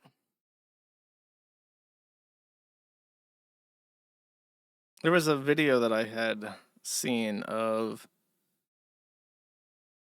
her lifting weights that was like a really... Oh, God. Okay, this is perfect. You can see how big she is. This is her as of now, right now. And this was her, I think, when she started. So you can see that between 2020, or I guess this is 2015, because this was about her first blog post, and now she has gained quite a bit of weight. Her career as an influencer was in body positivity. She rejected being called health at any size, which is HAES, H-A-E-S. Haze is a very specific category of fat influencer that purports that there is no such thing as obesity-related comorbidities, such as cardiovascular issues or pulmonary issues, completely made up, discriminatory science that doctors push to sell dieting programs, basically. So she's always rejected being a Haze, but her messaging for body positivity has always been Haze aligned. She just rejects that. So this is a very popular thread. I'm basically legally obligated to mention this because it is a fat woman. And she's retiring. Very, very strange thing. It's like when Facebook a long time ago introduced memorial pages where if someone died, you could petition Facebook to memorialize their Facebook page. So you could like honor them on their wall or whatever and leave nice comments. I remember how morbid it was when they started doing this. The thought that like these brand new internet things like Facebook are now outliving people. And it's so strange that there's even people on the forum who have died and that have deceased tags. I don't know, it's a very weird, morbid thing about how the internet is now so old. It's outlived so many people and they're being like memorialized. And it's just weird because you always think of things going forward and then like people retire or drop fucking dead. It's like, huh, that's a thing that happens. People drop fucking dead. I don't know. You don't really think of internet people dropping fucking dead or retiring. I think retiring is even more rare than dropping dead. People drop dead before they retire from their internet shticks. Okay. Now this is, did I talk about this? About her conversion? This is Mei Waiku. I remember talking about her when she got found out. She tried to fuck with that Syrian guy from Fish Tank, and who's a Muslim, and now she has converted to Islam and looks literally identical to Chantal in her pictures. And she literally converted to Islam to appease Bashir, the Syrian guy from Fish Tank, and is trying to court him still. She decided to talk to. She decided to spill her fucking guts to Dojima's dragon. If you don't know who Dojima is, he's an Iranian who lives in the UAE. He is literally, and I don't mean this with any exaggeration, literally one of the biggest fucking retards on the Kiwi Farms. He has been banned and unbanned. I think he has been permanently banned on one account more than any other person ever. Because I keep banning him, and then someone will pay me money to unban him. And then I unbanned him voluntarily because he is actually Iranian. And when the Iran war started, he emailed me and said, can I have my account back so I can talk about the Iran war? And for me, that was a value-added perspective because it's like, okay, I want people to talk about things with some level of knowledge. So I unbanned him again. And then he just so happens, despite being a Muslim living in the Middle East who is Iranian, he hates Western converts. And so when he found out that this woman converted to Islam to court a Syrian guy, he hit her up and was like, hi, I'm Iranian and a Muslim. I'd love to talk to you. And then got her to spill her guts to him. And then immediately posted this on the Kiwi Farms because he always hated her because he hates converts. So just a really bizarre thing, entire ecosystem down here, but let's read it. So this is May, not to be confused with Amanda Morris, who also goes by May. She says, in response to him saying, did you convert to Islam? She says, I was a Muslim for a while before this. I wasn't joking when I said I'm halal to talk to. I'm Hanafi. Dojima then says in proper Islamic fashion, I was drunk. I don't know how he's getting drunk in the UAE, but I guess life finds a way. She says, oh, lol, I understand your hatred because I find Wahhabis retarded. He says, oh yeah, makes sense. When did you convert? I was told anyone who says no music, etc. goes down or takes down the glory of God to an arbitrary list is gay. He then responds by going LOL. Completely on point. I have repeatedly banned him from chat because at some point his mind just breaks and he starts spamming chat with letters. I don't know why. He does this all the fucking time. So I know that's what him, because he does this and there's no explanation for it. There's just something wrong with him. So then she goes, what? And he says, sorry. Also on point. Despite this confusion, she continues to talk to him. Oh, wait, this is before. So he scrolled back up. Okay, I got you. Somehow that started the conversation. When did you convert? 20s, I think. I don't recall exactly, but I remember... You know, I need her picture up while I read this. Yeah. Give me a second, chat. I'm going to put her fucking face up so you can see this shit. Ooh, that's high quality. That's way too fucking high quality. Okay. Oh, I just realized that my date's not up on my stream. There we go. Fixed. He says, those suck hard autistic retards, referring to strict Islamists. He says, but wasn't that a joke? He says, I thought the Prophet Paba was the coolest dude ever, and I still loved his story. It was bit. God has a sense of humor. Yeah, pretty funny, honestly. No, don't scroll. Fuck you. I would like to see a pic, to be honest. She says, yeah, I cover my hair. You would look really cute in it. Haha. The haha part's added. But there you go, that picture. And before this ends up in my thread, very good. Nice prediction. Still did anyways. Good job. So this part, let's talk about this part real quick. She says this. I thought the Prophet Paba was the coolest dude ever, and I loved his story. So let's talk about the story of the Prophet Muhammad Paba. My man's went to the deserts of Iran, and he warned his followers to sit on their bottoms so they could not be anally penetrated. And then he got rode around in the desert all night by the Al-Zut. And then after getting anally raped and getting Al-Zuted, he then married a child. And then he brought this child to a camp. And he told his followers, if I get stabbed in the neck by a Jew, or if my carotid artery burst by a Jew especially, then I'm not the real prophet. And then, he does say, if a Jew slits my carotid artery, I'm not the real prophet. Then he brings his child bride to a camp. And the child bride is afraid of dogs. The child bride has a dog. She has a little puppy because he has to woo this child that he's fucking with dolls. Literally, when he married her, she was with her dolls when he first saw her. And that's when he got attracted to her and said, I have to have that. I have to have sex with that right now. And then he married her. But the first time he saw her, she was with her dolls. Then he gave her a puppy. And then Muhammad meets an angel. And the angel is the most beautiful man that anybody has ever seen, according to the Quran.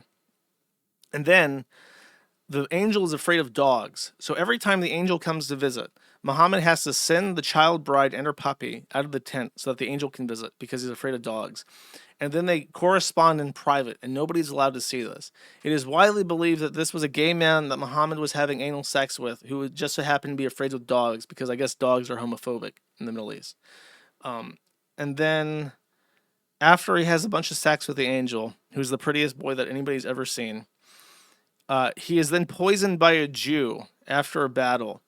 And he exclaims while being held in the arms of his child bride, who was his favorite wife.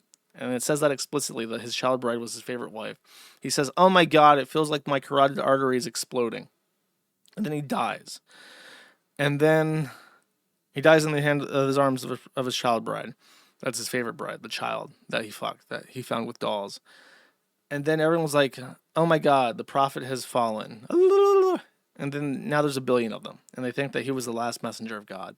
So she read this story of this warlord monster who conquered, sexually enslaved, tortured people, married a child, got fucked in the ass by the Al-Zuts, fucked an angel in the ass in a tent, and then died in exactly the prescribed way that he said he would die if he was a false prophet, in the arms of his child bride, that was his favorite bride, his third bride too, because he was polygamous.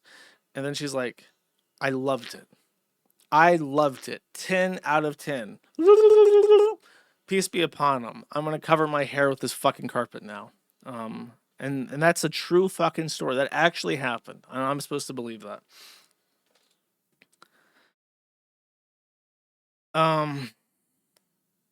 Okay. So before this ends up in my thread, he says, "Nah, it won't. You're too nice." But this is Dojima, so it is what it is. I'm joking. Thanks, man. I do look cute. LOL. It's all right. I sometimes will show some hair because, like, okay, the thing on hair being shown wasn't super autistically followed across the Islamic world until the 20th or 21st century. And then he shows a picture of a woman whose hair is not completely covered to prove this. I love this artwork, Turks, though. I mean, if you're following the Turks for guidance on Islam, that's like being a Presbyterian. The Turks were famously liberal. That's how they kept their empire together. They didn't enforce any strict religious rules and let people do whatever the fuck they want. There's paintings of men fucking each other in the ass and like a massive orgy from Istanbul. They did whatever. They literally imported boys from Bosnia and Serbia to rape them just to show the South Slavs that they were rapists that loved boys. And they could fuck their boys and they couldn't do anything about it. Like, that's your that's your model there. Turkish art, and so I at least cover that much. Are you really happy with it? She says, yes, I'm very much in love with God and his mercy. She says, like, honestly, you know a lot about Islam and its treatment of women. She says, I've never been able to have a relationship with God before. God and the Prophet Pabah said to be gentle to women, not be harsh with your wife. Women don't have to do salah or fasting during their period specifically for Allah's mercy. We do not have to run during the Hajj because of the women who ran for water for her son. We do not have to perform it if we menstruate while on the Hajj. Female infants stop being killed because of Islam. Well, except for the ones in the Middle East or in Africa that are getting their vaginas shut as soon as they're born so that nobody can rape them until they're able to be sold. Sort of like as a freshness guarantee. No, really, she's a virgin. You can tell because I sewn her vagina shut when she was a baby and it's still sewn shut. So you know for sure it's called female genital mutilation. You should look it up. It's really amazing. It's a wonderful thing that we have on Earth and we tolerate, and we don't kill every single person who practices this fucking faith. Female infants stop being killed because of Islam. It's not feminist by any means, but no religion is. The patient of men who are retarded does not negate the love of God. I understand, I do. Oh, Dojima is not a Muslim? He says I left Islam. I didn't know that. I'll never hate you for doing so. I hope you find ways to love God and can find peace. And then Dojima says, you do realize that it was confined to a certain tribe. It's famously a BS Muzzies to push. How do you explain women like Kajida stopping to exist after Muhammad's time? She says, I get Muslims can be immensely unkind or too autistic over rules because it is the strictest Abrahamic religion on rules because we don't allow Jewish tricks. She did. The first university was founded by a Muslim woman. Wahhabis are retards. Now they're arguing specifics about their religion. Also, the terrorist groups funded or made by Israel, I don't count. What a cope. Yeah, ISIS, that's just Israel, boy. Don't worry about that. God is all-knowing. He knows if you tried or if you're trying to trick him. Okay.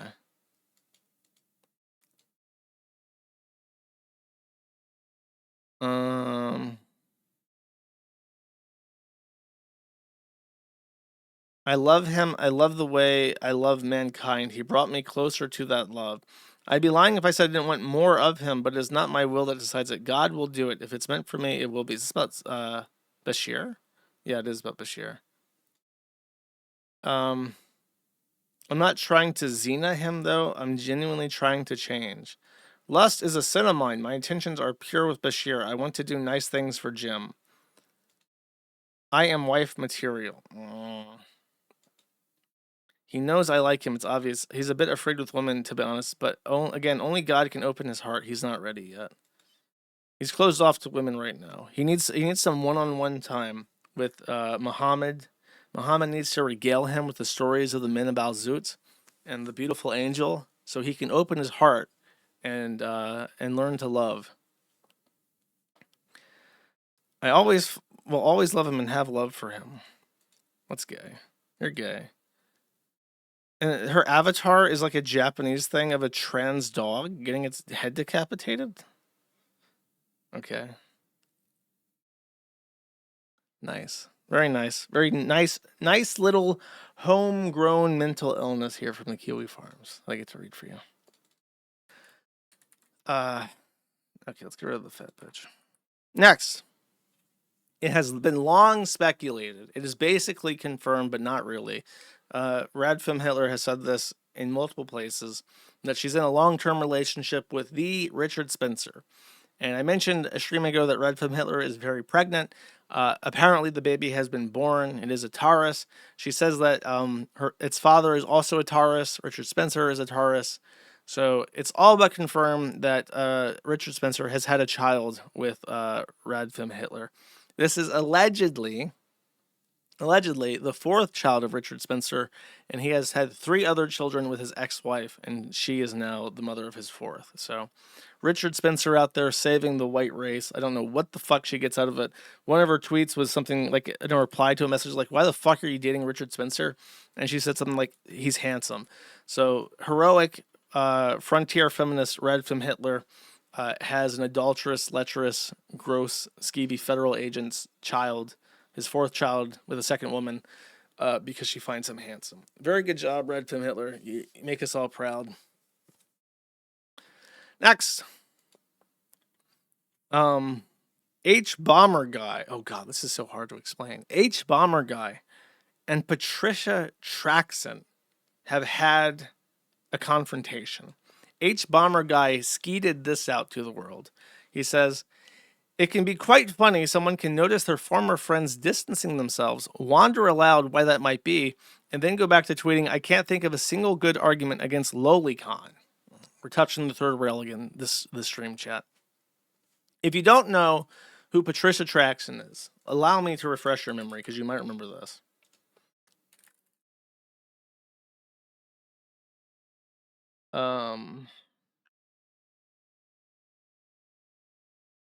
Here we go.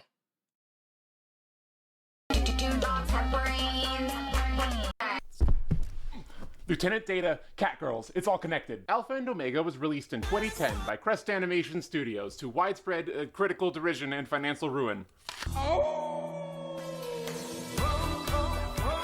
I shouldn't have been allowed to see this when I was 11. First off, these character designs. They have that E621 banner ad chic, that deviant art essence. They look like what you get when you ask a furry to draw a normal wolf. Animated animals aren't supposed to look like this. They're supposed... This is a 45-minute long review about furries and having sex with furry animals. I've watched this entire video multiple times, and I actually, if you want to go review this, the editor has a clip of Patricia Traxon's, my reaction to it. I reviewed this very highly. I thought it was a good video essay. I thought it was funny. And I actually thought that this person was slightly endearing because they're very autistic and very like on the nose about it. And I looked up their music. Their music is actually atrocious. I want to find it for you real quick. Let's go. This one's just called Furry. Let's play this. See what this. I've never listened to this before. All their music is terrible, just so you know. Let's see. Is this gonna play? Now that I want to play it, it's not gonna play. I have a feeling. I can get their SoundCloud. Patricia Traxon SoundCloud, or it's a Bandcamp, I think. Yeah, here it is.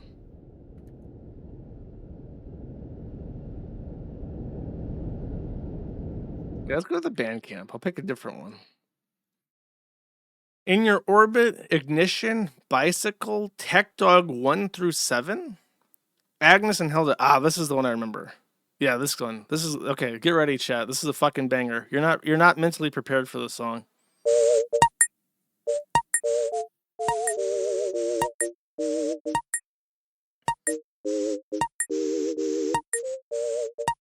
Give it a second. You gotta wait for the beat to drop.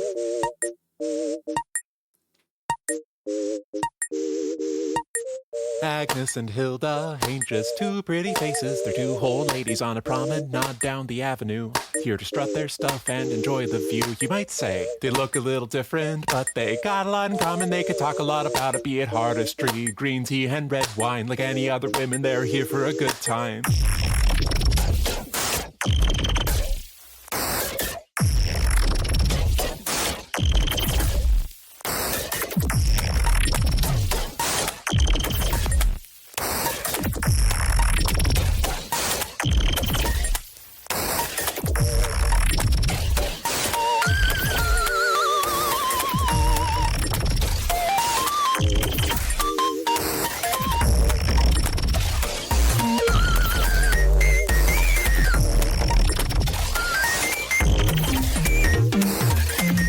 Some days I'm Magnus, but just as often I would rather be Hilda. If you're like me, you might agree, so listen close.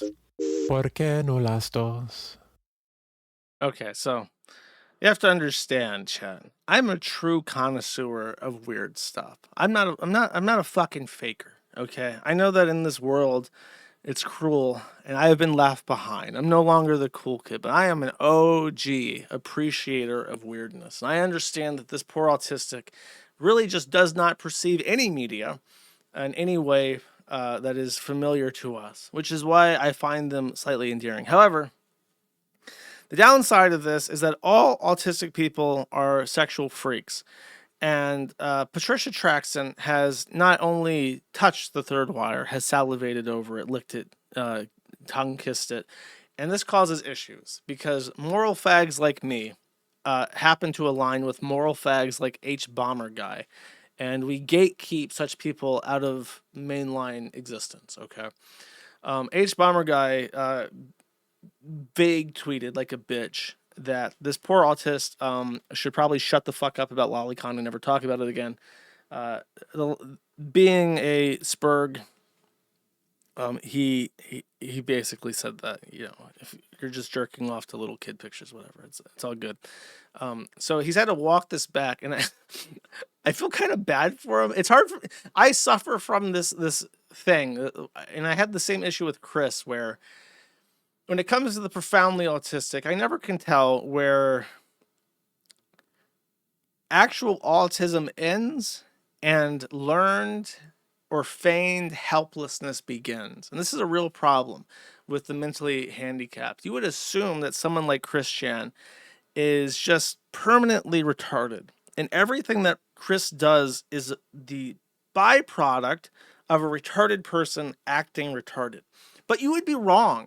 Actually, I learned firsthand that Chris is actually retarded, but he's also malicious, and he knows that he can do bad things and then act retarded and get away with it 99% of the time. And he did this with me. And it was his lies about his mother that finally broke the spell. And it was like, oh, you know what you're fucking doing. You do retarded shit all the fucking time. Nobody has any expectations for you. And when you get caught doing something bad, you act like you didn't have any fucking idea and you're just a poor innocent retard. And a lot of retards do this. And so when this kind of stuff happens, for instance, like this, Patricia Traction says in response to Bomber Guy, I hope you're fucking happy, Harry, because YouTube Drama is covering the correspondence, the crossover. He doesn't want to be featured on YouTube Drama. And then he says, fire off a vague post calling me a pedo and wait in confidence that even if you delete the right people, the right people will find it. The perfect crime, isn't it? Bomber Guy pulled it off. 007 Bomber Guy. The right people. Orders received. Bomber Guy. The right people have your mission. Fear not. We're carrying it out to the conclusion. We're cyberbullying this fucking shroon into an early grave. We're making a bone chair out of him. He goes on to say, and this is what I meant about the blurry line between where being an innocent Spurg and being a malicious Spurg gets fuzzy. He says he's already tricked people into thinking it's about the lowly post, and he didn't just find out that on my profile and use it to post Hawk justify how he treated me 8 years ago. It was 10 days old. He didn't even do anything cancel-worthy. Why is he acting like I have dirt on him? I'm not even allowed to be salty that I was mistreated almost a decade ago without being defamed in retaliation. And then, what's the bleed? Where is it? It's the allistic smugness. Oh, isn't it funny that she didn't realize? Okay, this is it. This is the real post. That's like, It's the allistic smugness. Oh, isn't it funny that she didn't realize how repulsive she was to me? Isn't it funny how she questions moral truisms that come naturally to the rest of us? Maybe I have something to say about shit no one wants to think about because I had to think about it. So basically what happened is this, right? From my understanding. Let me find it.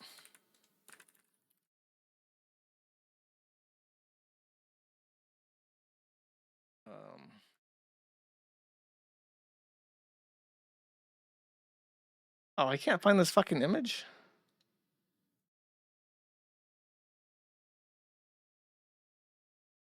Ah, you can't hide shit from me. Basically, poor Patricia Taxon did the thing. Did the thing, sat down with the big-brained autistic take, drew out the ethical behavior, child porn, ethical CP diagram, and pinned down the Goldilocks zone. And it's like, okay. That's what we're talking about when it comes to ethical truisms. It's not a matter of ethical truism. It's a matter of not liking certain people. I'm so sorry for not intuiting the reason that you ghosted me the first, second, or third time I'm autistic. So, I don't know. Is H Bomber Guy's a faggot, right? He like sucks cock, right? Am I right? He's gay, right? He doesn't have any moral ground then. He's just a big, gross, gay-ass fucking British guy. British, I put them, like, look. Patricia Taxon and gross, gay British people like that pig laser man, they go in the same box. They go in the same box, and if they want to roll around in the mud and yell at each other and try to figure out who's going to be bottom bitch in the box, I don't give a shit. But I found this crossover. It's such a strange crossover. Bullying a poor autistic trans woman of color. They identify as two spirits, so they're like indigenous, I think. Anyways, next. I have a YouTube video that I want to share with everybody.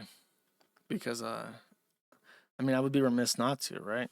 Investigation Discovery has put out this trailer for a documentary. I want to feel loved. I want to feel desired. And that's not something that happens often to a fat girl. I was scrolling on TikTok. This guy holds up a pair of bathing suit bottoms, and he says, if you can fit in these, I want you in my pool. Welcome to paradise. Stefan's a TikTok creator living in this mansion in Vegas with all these plus-size women. Everybody deserves to be treated with respect. But he's selling a fantasy. You'll be loved here, worshipped like a goddess, but they don't tell you the price that you pay. You have this older man with women half his age, and that power dynamic is predatory. He says, this is just a body positive space and I just love fat women and it's totally innocent when it's totally not. There was no consent. Paradise is not a safe and positive place. This man is a predator. No one deserves to be a victim to him.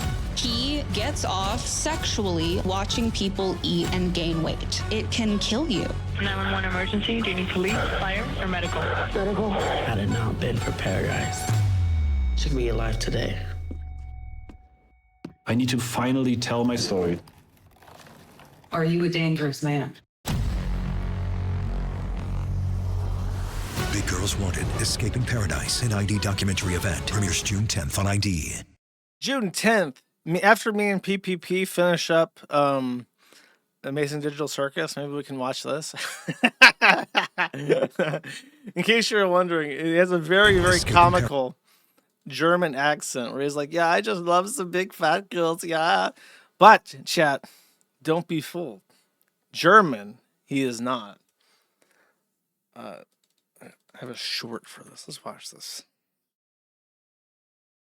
Know you wanna party with a fat bitch, even though. Oh, this is from his official YouTube Shorts thing. Party with a fat bitch, even though in comments you're like cap bitch. Time you spend with me, you'll be time well spent. And if I get on top, you know I'm leaving a den. Know you wanna party with a fat bitch. Buy me diamond premium name brand chips. Time you spend with me will be time well spent. And if I get on top, you know I'm leaving a den. I'm a big bad, big butt, big dreams baddie. This is basically like what Keemstar is working up to, I think. I think at the end, once he drops the whole lolcow, like wearing the corpse of the lolcow identity to prop up all his fucking fake and gay podcasts, he's just going to be like, yeah, let's just have like a content house and all the big girls can come to New York and live with Keemstar. And he's just going to fuck them. And by the way, it's called Paradise, but para is spelled like the food, pear, like a pear-shaped body. Get in my mouth right now! Where the fuck's my goddamn server? Oh, there you are now. Give me a fucking cheeseburger. Dude. The TikTok trend of like lip syncing audio that you didn't create is like the worst fucking thing that has ever happened to anybody ever. Oh, this is their official website. The story of Paradise 1 and how it all happened or began. It was the name we used on TikTok, but the story started earlier. During the first COVID lockdown, the world was shut down. People were bored at home, and so was I. Around May of 2020, I found the TikTok app and got drawn in by confident plus-size girls dancing to trending music. I wanted to see what it was all about. On May 12th, 2020, I posted my first TikTok under the name Super Size Big Beautiful Woman Fan 73. Still experimenting with effects and the simple editing tools the app offered. After posting a few videos and gaining more than 1,000 followers in 3 days, I was hooked. I downloaded Adobe Premiere, started following tutorials, and got deep into editing videos like the broom trick and wipe it down challenge. This is his very first TikTok. Sir, your media player is not working. You might be spared this, chat. I don't think Paradise is up to the task, unfortunately for you guys. Oh, I remember this. This was fucking stupid, this shit. What is this one gonna play? Wipe it down. Wipe it down. I remember this quote about, it was like from the 1950s when TVs were new, and the quote was something like, having a TV in your house is like having a Jew in your living room. I'm reminded of this for some reason. Also, his shirt says BBW bra, like review bra, but for fat chicks. His first account was permanently banned for breaking his guidelines? Repeated suspensions? Why? What was he doing? How did this break the rules? You don't explain this. What rules did you break? So then he made Paradise 1. It took off like wildfire.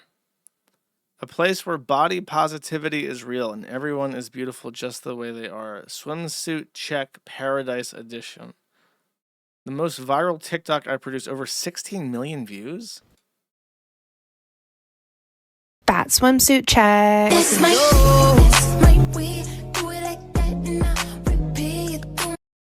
What the fuck is this? What are they doing? They're just walking in swimsuits?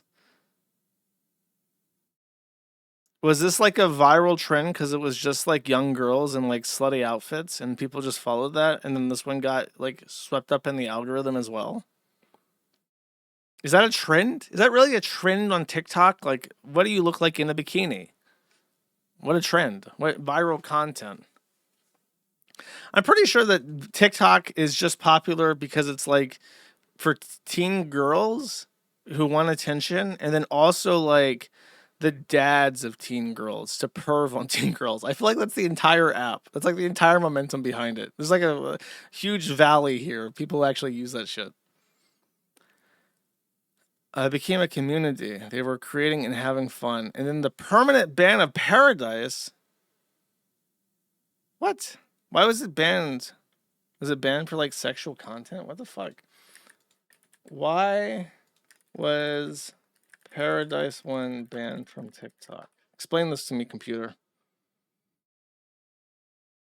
It bothers me so much you won't explain what the fuck happened.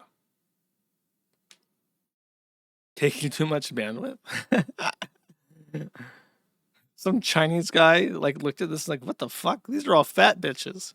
Fuck this. Then they just banned them. Okay, the computer is looking that up for me, so I don't have to figure it out myself. I think I have more notes for this. Okay, he does have his YouTube account back. Neil Mahan likes him thick, so he's not banned there yet.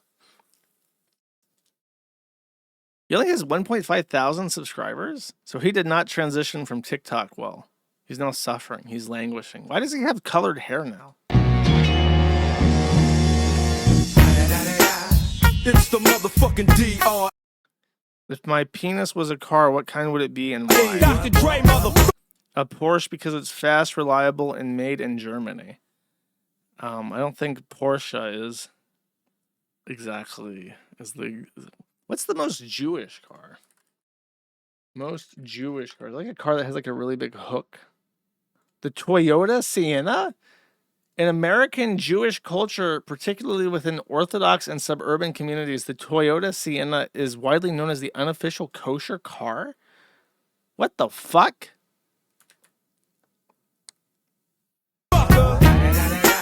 You know I'm mobbing with the D-O-double-G. That's it?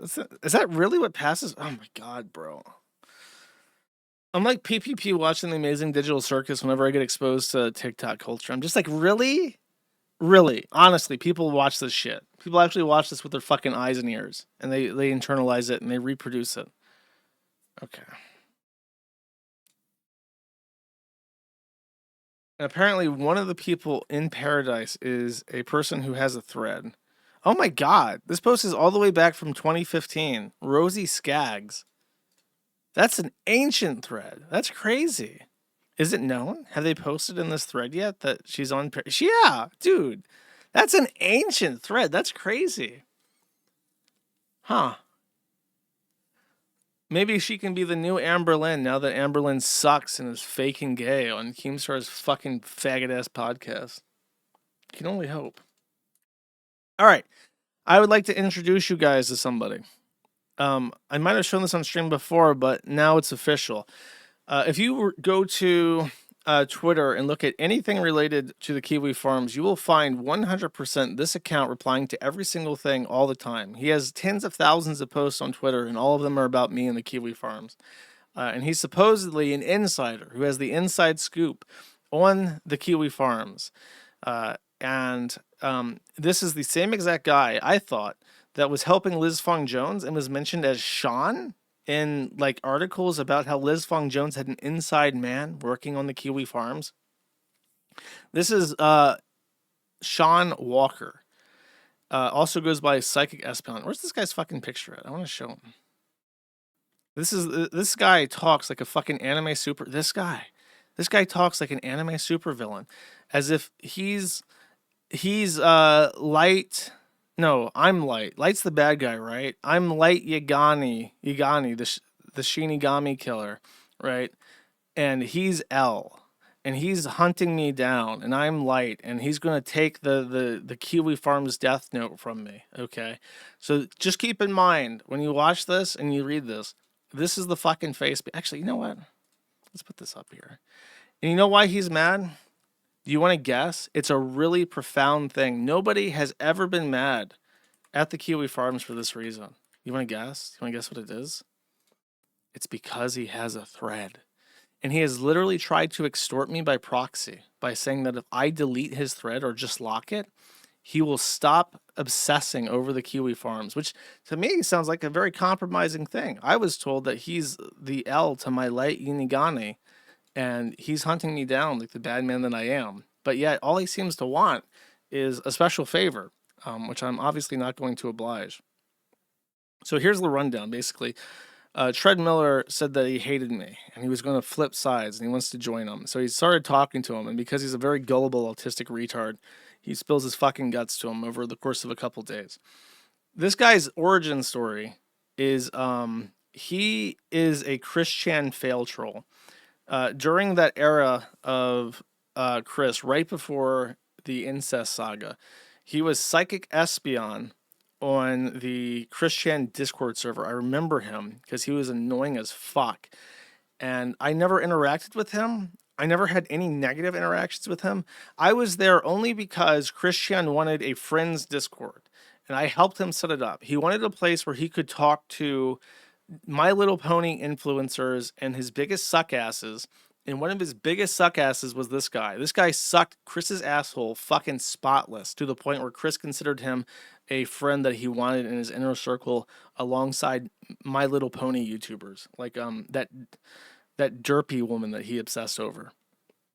And I tolerated these people, but that whole Discord was just like completely unmaintainable because they had to be nice to Chris, and people just started leaking shit like immediately.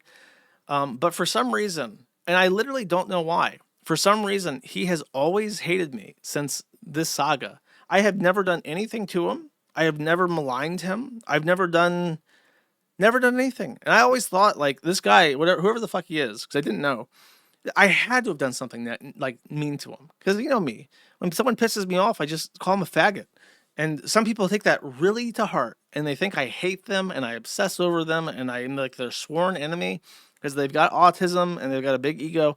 I have never wronged this guy in any way, shape, or form. He, to use a phrase I really hate, he touched the poop. He went to the biggest, stinkiest pile of poop in the entire world, which is Christian Weston Chandler, and he swam around in it, and he played with it, and he made little poop snowmen, and then surprisingly, complete shocker to anybody, he got poo-poo on him, and people made fun of him, and he's angry about that. And it's like, you know what the fuck? You knew he was a snake before you took him in. I can't blame anybody except myself and Chris for what happened as a result of me helping Chris or trying to help Chris. And it's like, you knew what you were getting into. There's a whole fucking Wikipedia specifically about how trying to help Chris is a terrible fucking idea. So I don't know what he's upset about. But here's his indictments. You ready? Here's the summary of all these messages with him. He claims that Liz Fong Jones dumped him like a sack of potatoes. Fong Jones realized that he was useless and got rid of him.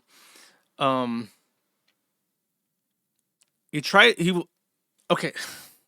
He has this autistic thing that all autistic people do, where he has trouble understanding new concepts. Like if you try to educate an autistic person that's really autistic, they can't learn new stuff. But what he can do is associate concepts with each other. So he knew what Randy's stare was, and he internalized Randy's stare, and he obsessively found ways to compare Randy's stare to Chris Chan.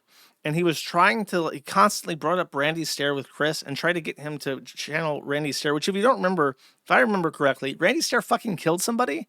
So he was trying to like turn Chris into a Randy stare that would eventually kill somebody. He denies this, but it was like his autistic obsession.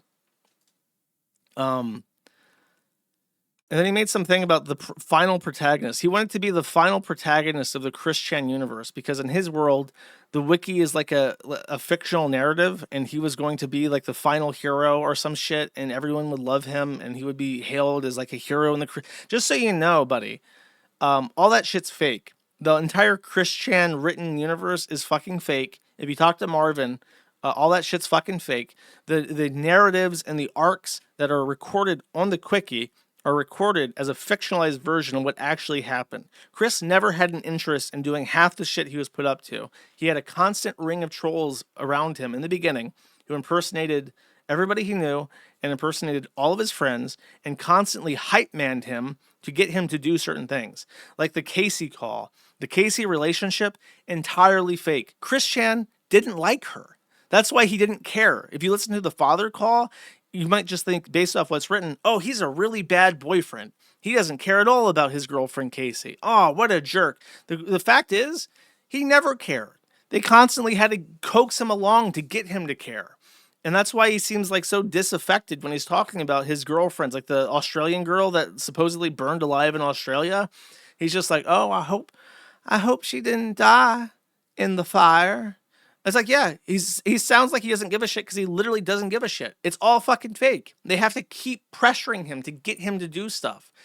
You're never going to be a hero in this universe because it's not real. There are no protagonists. It's a bunch of mentally ill teenagers fucking with a man who shits his pants and fucks his mom. There's no heroes in this story. There's no protagonists.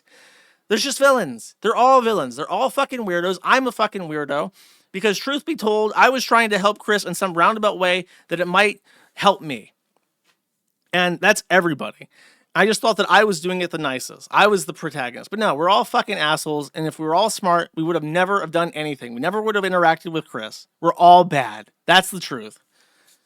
So just but in his mind, everything is anime. Everything is bad guy and good guy. You can tell the bad guy is bad because his hair is a dark color, and the good guy is good because their hair is blue, and blue is a good color. This is like white and L and light Unigami and the Death Note, and the Kiwi Farms in the Death Note, and I'm the L and he's the light, and I'm the protagonist and he's the bad guy, and I'm going to save the internet and the Quistan extended universe.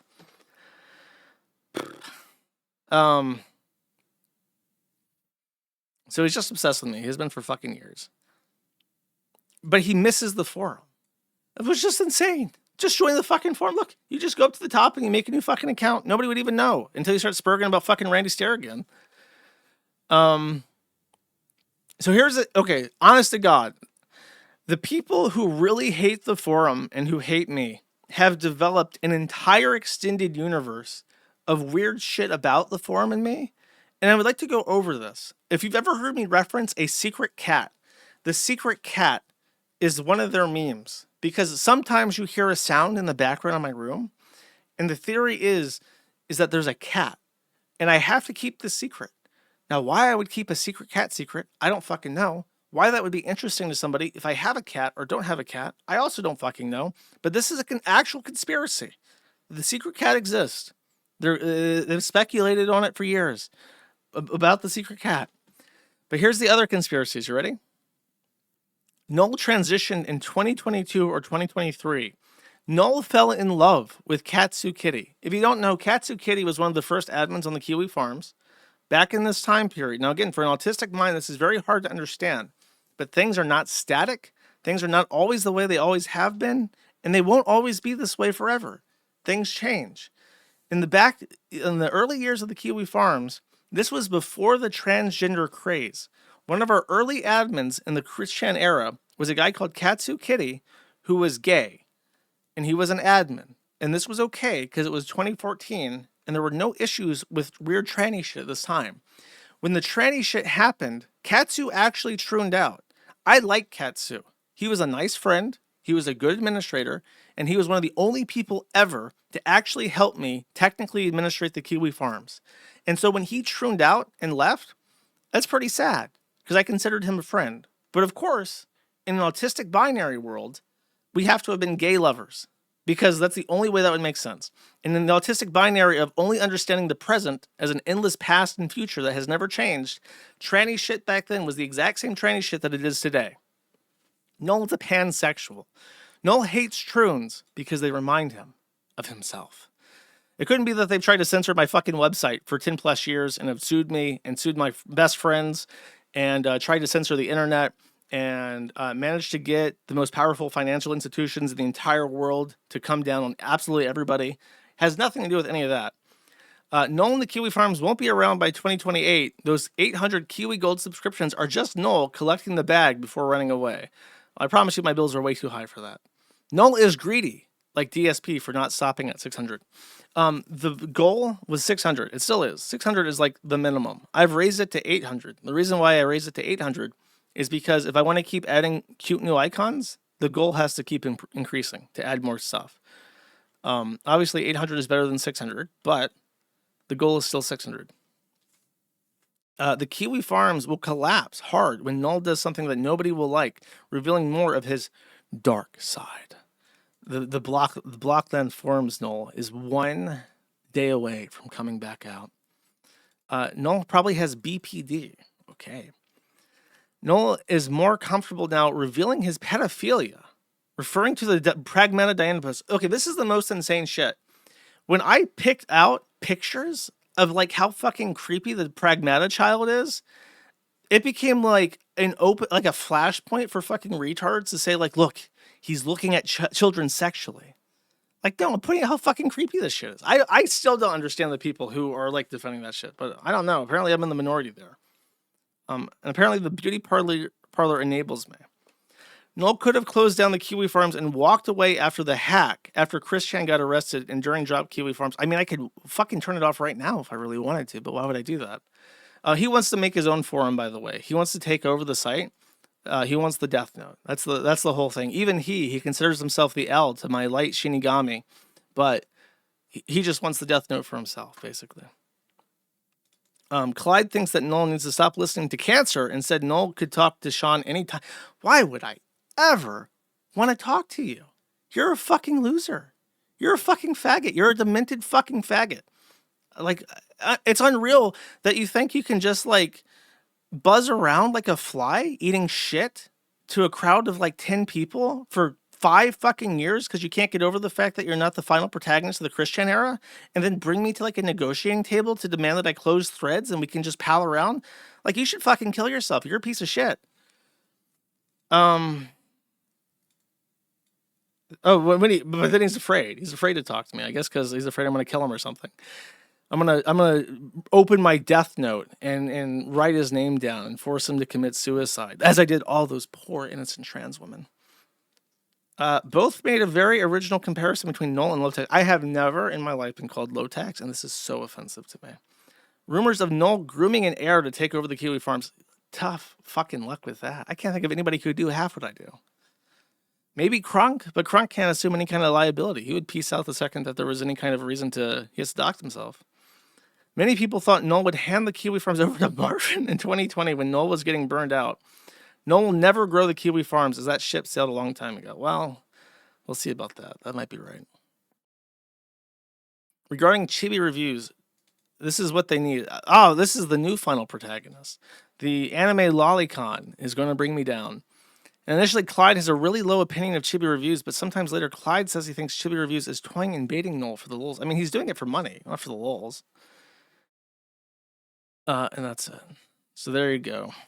Tread Miller has baited the final protagonist of the Christian era, flushed him out, confirmed his identity. Really remains to be seen what will happen now. I'm kind of interested to see, is he going to go full insane? Is he like, now, oh my God, now he's talking about me on his podcast. Take the mask off, bro. Show your face. Be a real man. Why are you hiding behind the avatar? I made this post on the Fediverse, but it's like, what's really annoying about being me in general is that it's not that I have to deal with people like this all the time. And it never stops, by the way. Like, they never go away. Like, Nick Ricada posts about me every day. Vordrax still posts about me every day. The retarded woman that Vordrax fucking now posts about me every day. Like, these people never go away.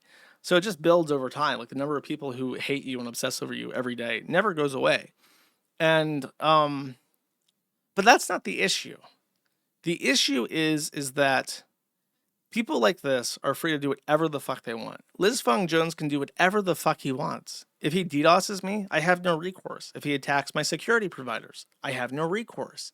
If someone goes after my family, I have no recourse. If someone goes after my staff, I have no recourse. If someone calls employers of people who post on the farm, I have no recourse. I have to obey every law.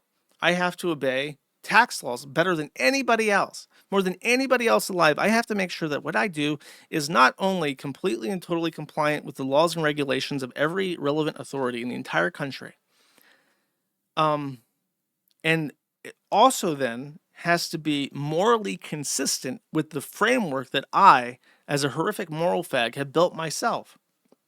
Rules about not going after people, not interfering with somebody's real life, never reporting people to the IRS, not cooperating with the feds, and never going after their work or their family.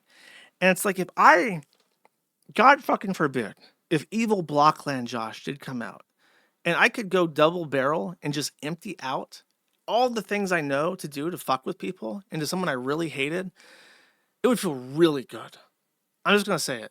There's a bunch of people, I have a short list of people where if I could just unload both fucking barrels onto them and do all this awful, terrible shit that people do to me all the fucking time, it would feel really good. But I just can't, because I am the most accountable man in the entire world. Accountable to every government, every agency, at every level, local to the IRS.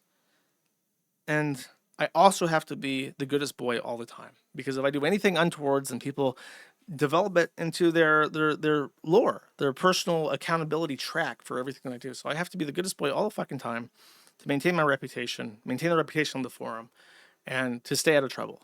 And it's very frustrating. That's what's really frustrating. It's like, I wish I could do to people what they do to me, and I just can't. I just have to eat shit.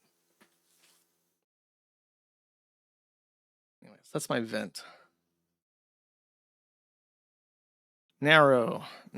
I posted this rant on the Fediverse, and someone said, narrow is the path of the slobber mutt. And it's true. Narrow is the path. There is more evidence in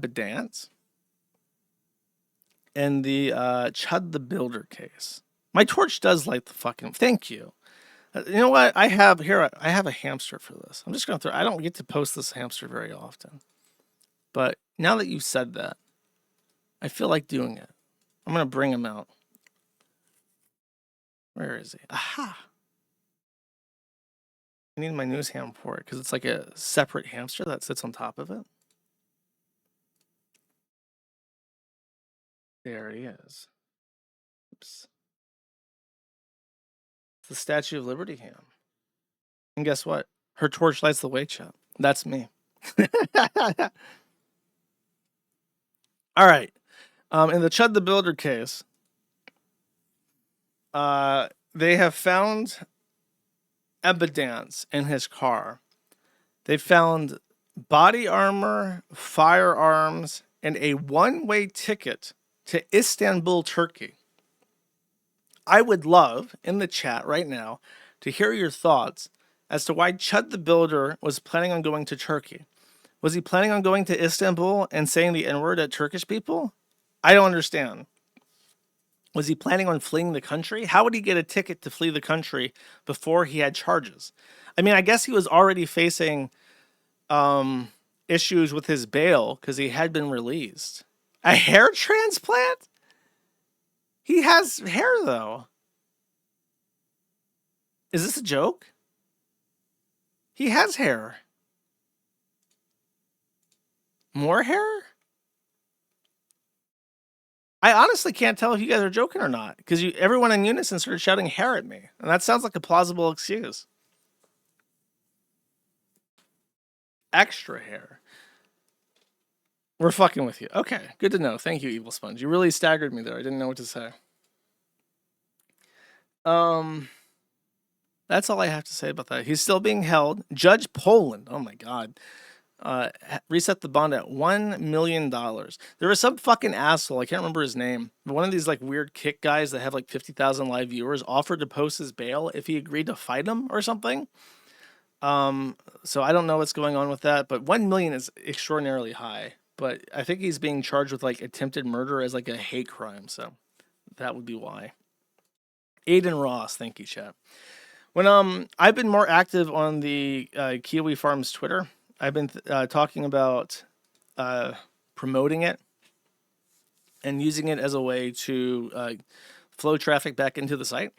And I've made the decision that like big channels like that OffKai and the Drama Alert channel, they talk about like Aiden Ross and IShowSpeed.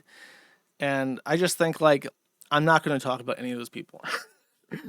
They're really popular, which is why I guess people talk about them. But it's like when you say like IShowSpeed and Aiden Ross, I have like no mental image for these people. I have no concept of who they are.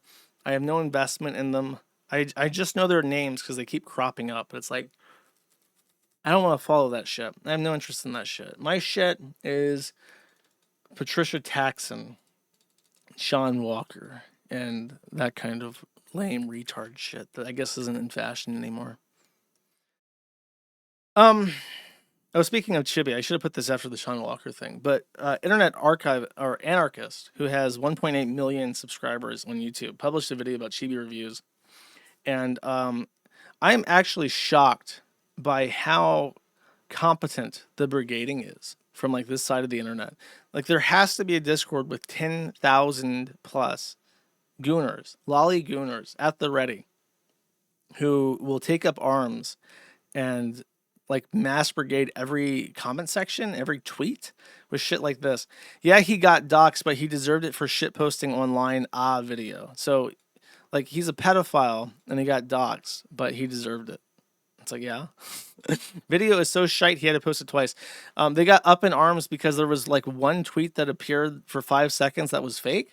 So he had to edit that out and he had to repost it to accomplish that. So they took that as a massive victory. Yeah, I may have doxed you and threatened to kill you, but you were weird and that's worse. Actually, he interpreted a Soy Jack Party video as about a bone chair as being a death threat. So that's not really threatening to kill somebody, but 500 people agreed with us apparently. Remember people, those who shout wolves the loudest are 100% wolves themselves. This is actually not true. I've always wondered, It is my personal fascination that whenever lolicons get defensive, they bring up this guy called Dr. Pizza. Dr. Pizza was like a Kotaku journalist or some shit during Gamergate who was very anti-anime and anti-lolly. And famously, he was arrested for possession of child pornography. And so if you say anything about lollies, they will come at you and they will say, you're like Dr. Pizza. You're probably a pedophile. And it's always made me wonder, like, if a pedophile who masturbates actively to child pornography looks at your lolicon, your lolly stuff, and says, that looks like child pornography to me, is that not like a really good argument against you? How is that an argument in your favor? Like, if it looks like a duck and it quacks like a duck, and the guy that masturbates to the duck is like, yeah, that's a duck. I don't understand how that's a defense. That sounds like, yeah, an expert opinion. It sounds like you called in the fucking researchers. You called in the guy with the accreditation, and he was like, yeah, for sure, this is it. I don't get it. But it's a complicated thing. Imagine using green Reddit as a source. This is a blood libel against my beautiful website. Internet anarchists defending real pedophiles. What a time to be alive. From a VTuber, from Kashimu VR. So this guy's on virtual VR headsets with a lolicon avatar, probably. I don't know, it just bewilders me, where it's like, this is what I mean by the porn thing, when I talked about the credit card censorship, where it's like, they had to give the bone back, because the jig was up. When they pissed off the Gooners, and they threatened to take away the precious thing from the anime Gooners, they were like, oh no, this might actually lead to real change. 'Cause it's the only thing they fucking care about. Imagine if any of this energy was directed towards something productive, but instead it's directed towards defending the honor of Chibi Reviews and the honor of and integrity of people who masturbate to drawings of children. Just nuts. Oops. Oh, and Chibi responded by threatening to sue him, which is just nice. It's what we really need. This guy can't afford to fucking sue anybody, by the way. Next, Patrick S. Tomlinson, high off the wins that he's raking in recently, dedicated his newfound free time to completing a little personal project that he wanted to show off to the internet. Let's check it out, chat. This is his balcony. And here we are. After some trials and missteps, we have a completed balcony.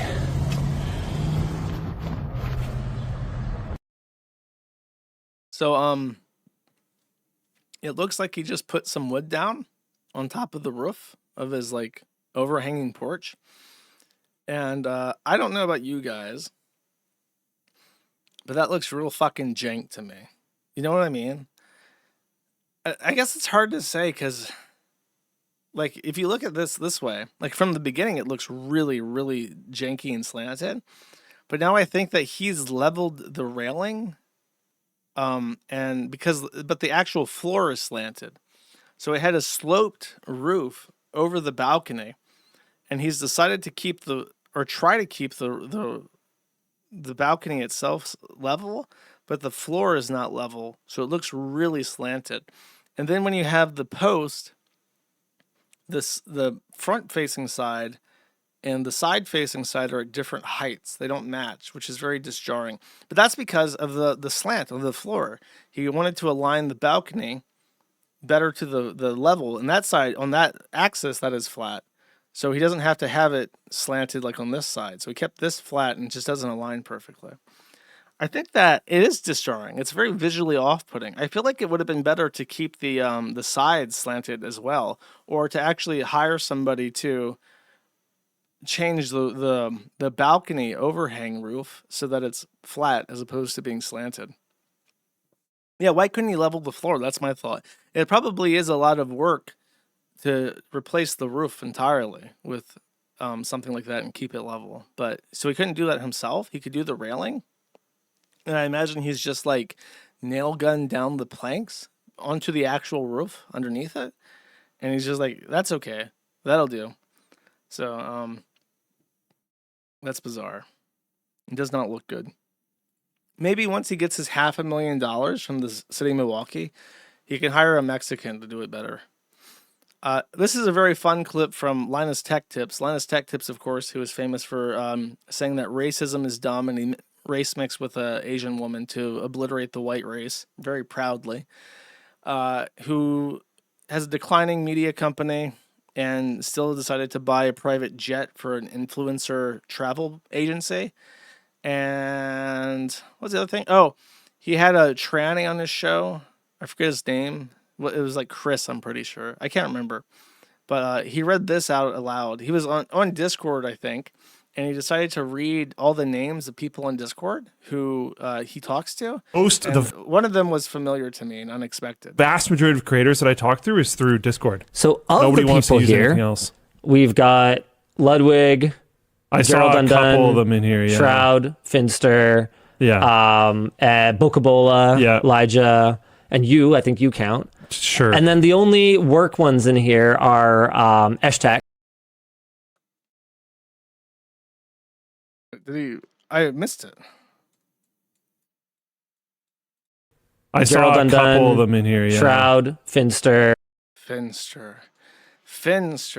And what's funny is that I guess at some point he mentioned or realized after mentioning Finster that people are going to make fun of him for that. So he had to dedicate a full minute to addressing the 7-second soundbite of him reading off his Discord friend list. I can kind of, through these frames, Luke. Dude, I chat can see freaking out about Finster. I can see the through these frames. Is that like Meta Glasses? Is his producer like sending him panic message like, "Oh God, what have you done?" Future. Oh, to be clear, I don't. So I talked to Finster once 5 months ago, basically, just saying, hey, it was cool that you came to visit our office. I think people are just surprised. Yeah, That's even worse. He's just casually mentioning that the Finster rolls up to the Linus Tech HQ, just a little bit of an unannounced drop off. Very suspicious. I hope you're getting. Are you keeping it strictly professional? You're not playing any Minecraft together, are you? Back there in the Linus mines. Elijah introduced me. Yeah, I don't. On Elijah, by the way. So he's like, oh, I don't even know who they are or anything. It's just like, Elijah. It's Elijah's fault. It's Elijah's fault. I don't know very much about a lot of the people that I message, but I've heard that she's pretty cool. Sure. So, and I think she came up for LTX once or something. I think visiting the LTT camera department. Something. Oh no, friend met you. Yeah, I don't know. I got introduced, and from what I've heard, she's pretty cool. That's That's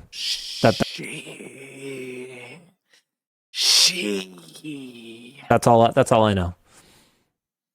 I just thought it was funny seeing the chat explode. Yeah. And apparently very popular with our audience. Yeah. Yep. Yeah. Makes sense to me. They love her. By the way, this person explains. You would never have guessed that it was Elijah Horner, aka Bokabola, who introduced Linus to Finster. This is the same guy, by the way, who has 10 severe concussions, is a diagnosed schizophrenic, has a degenerate gooner gaming setup, and actually bought Bella Delphine's bathwater. Oh God, do I open this? That guy looks like a degenerate gooner. We're getting one for Short Circuit. You bought a bathwater keyboard? I have good reasons. My keyboard was breaking. I like collector's edition things, and I wanted a keyboard in that color scheme. It was great. It was a good deal. Even Linus by the way, I've learned that in certain parts of the country, especially more conservative parts of the country, gay people out themselves with little earrings. I don't know what it is. It's just like the way that they announce, if you're in a super rural part of the US that's still very conservative, very MAGA country, they put in those little earrings, and that's just how they show themselves without being super open about it. So whenever I see shit like that, I'm like, oh, he's a bit queer. That one right there, I think that boy's a bit queer right there with that earring in. I want to see this game. It was great. It was a good deal. 1000% stolen. Well, it's all part of the upgrade. It's backup stuff just in case we don't need it or we do need it, But yeah, stolen. He went and took these off of our set deck so he could have the limited edition ones. They were in the generic bin. Backup stuff. Bet $1,000 they were in the generic bin. Listen, buddy, this fucking cheapskate. People stealing or used parts is part of the job description, okay? I had a bunch of leftover fans. You know what I've done? I have like I said, I have a server rack. And you can't see? What? Oh, it's picture in picture. I'm so sorry. No wonder why it doesn't show up. Dude, look at this shit. Move the fucking button. Why is the picture in picture button and the full screen button overlapping? Fix this. God, I fucking hate Neil Mahan. I paid for every single one of those. He's like he's going through his employee's room, and instead of commenting on his setup and like the personality of his room, he's just like inspecting all of his equipment and asking if he's stolen from him. What a fucking loser. Is this degenerate Gunnar setup? This is really? You have the money to do anything? Oh, dude, look at that fucking keyboard. He has like a dude, that's a trans-colored keyboard. Look at that. No, show the whole thing. Like, we could be out of here by lunchtime. All he wants to do is...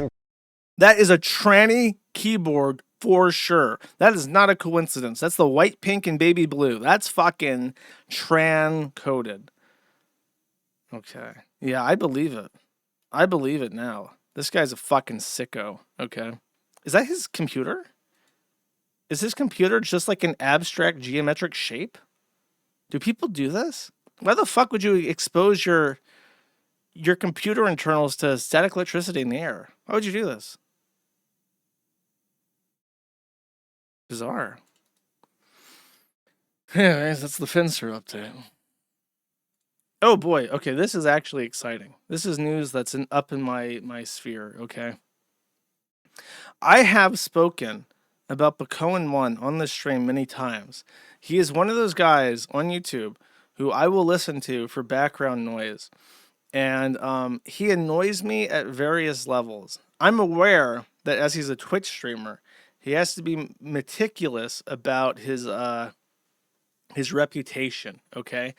And one of the things he had to do was fire from his multiplayer crew a guy called Dressel, because apparently Dressel went a little bit too far in the Hearts of Iron 4 roleplay. The most annoying thing about him, as somebody who doesn't really intently watch any of his content and never watches him live, is that, and I don't know why the fuck he has never fixed this, but it's trivial. It's trivial to take your OBS and configure it so that the browser overlay responsible for donation alerts records audio to a different audio channel than your main audio channel, so that you can take that shit out when you upload the edits on YouTube. It takes literally 30 seconds to set this up, and then when you get donations, they don't show up in the edited video, which is super annoying when you're quickly editing something and they don't even start and finish. Like, he'll cut one donation alert like a quarter of the way through and then start it in another, like a halfway through another one. So it's just like really jarring and annoying. And what is extremely annoying is that his donation alert is a clip from the show Panzer und Girls, I think, which doesn't even make sense because that's like half German, half English. But I guess they wanted the fucking autist department to understand that it's about girls, so you can't say Frau. Frau doesn't sound very sexy. The anime retards want to make sure that it's girls. So it's this clip from the show Panzer und Frauen, and the Frauen and they're weird. They're like anthropomorphizations of like either tanks or like nation states during World War II. And there's a part where all the tank girls get together, and they Mädchen. They get together and they say Panzer vor, and that is his donation alert every few minutes. Panzer vor. Panzer vor, because autistic people, they like repetition and they want to make sure that they stem. And when they hear the Panzer vor, they want to hear that over and fucking over again. And they want to be rewarded for their money by getting to hear the funny sound over and over again. Okay? So, for a charity live stream, I believe it was a charity live stream, PCON broke his avatar, which is like the Danish flag guy, because he's from Denmark. Shout out to all the Danish people out there. And after reaching his goal, which was $20,000, he did the meme, chat. Panzer 4! Oh god, you actually saw my boxes there. That's not TOS. One of my favorite clips of all time. Suffa bish. I wonder if it's weird. Is it weird when you're like just some nobody Hearts of Iron 4 streamer, most famous for like this little stupid YouTube channel where they upload multiplayer clips? Is it weird to find out if the admin of like a notorious hate and transgender murder website is just like a casual watcher of your channel and it makes fun of you to his podcast audience? Is that like a weird feeling?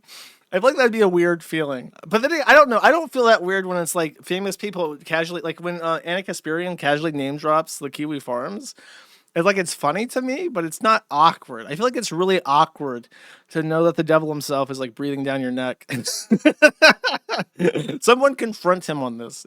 I want an answer. Clip this segment and send it to him. And after the annoying ass Panzer Foe thing plays, I want his live reaction. Does it skeeve him out to know that the devil himself breathes down his neck and watches his stupid fucking YouTube videos? I want to know what the actual live reaction is from a human being. So, why am I talking about this again? Because I've mentioned this like 4 fucking times now. Because he is banned from Twitch. Why did he get banned from Twitch? There's a clip for it. Let's find out. Here we go. This is what I've been banned for. And then we can talk about it afterwards. It's the thing. That's the thing I'm talking about all the fucking time. Never fucking stops. Sorry, repeat it because I interrupted this. Here we go. This is what I've been banned for. And then we can talk about it afterwards. Fucking dominate.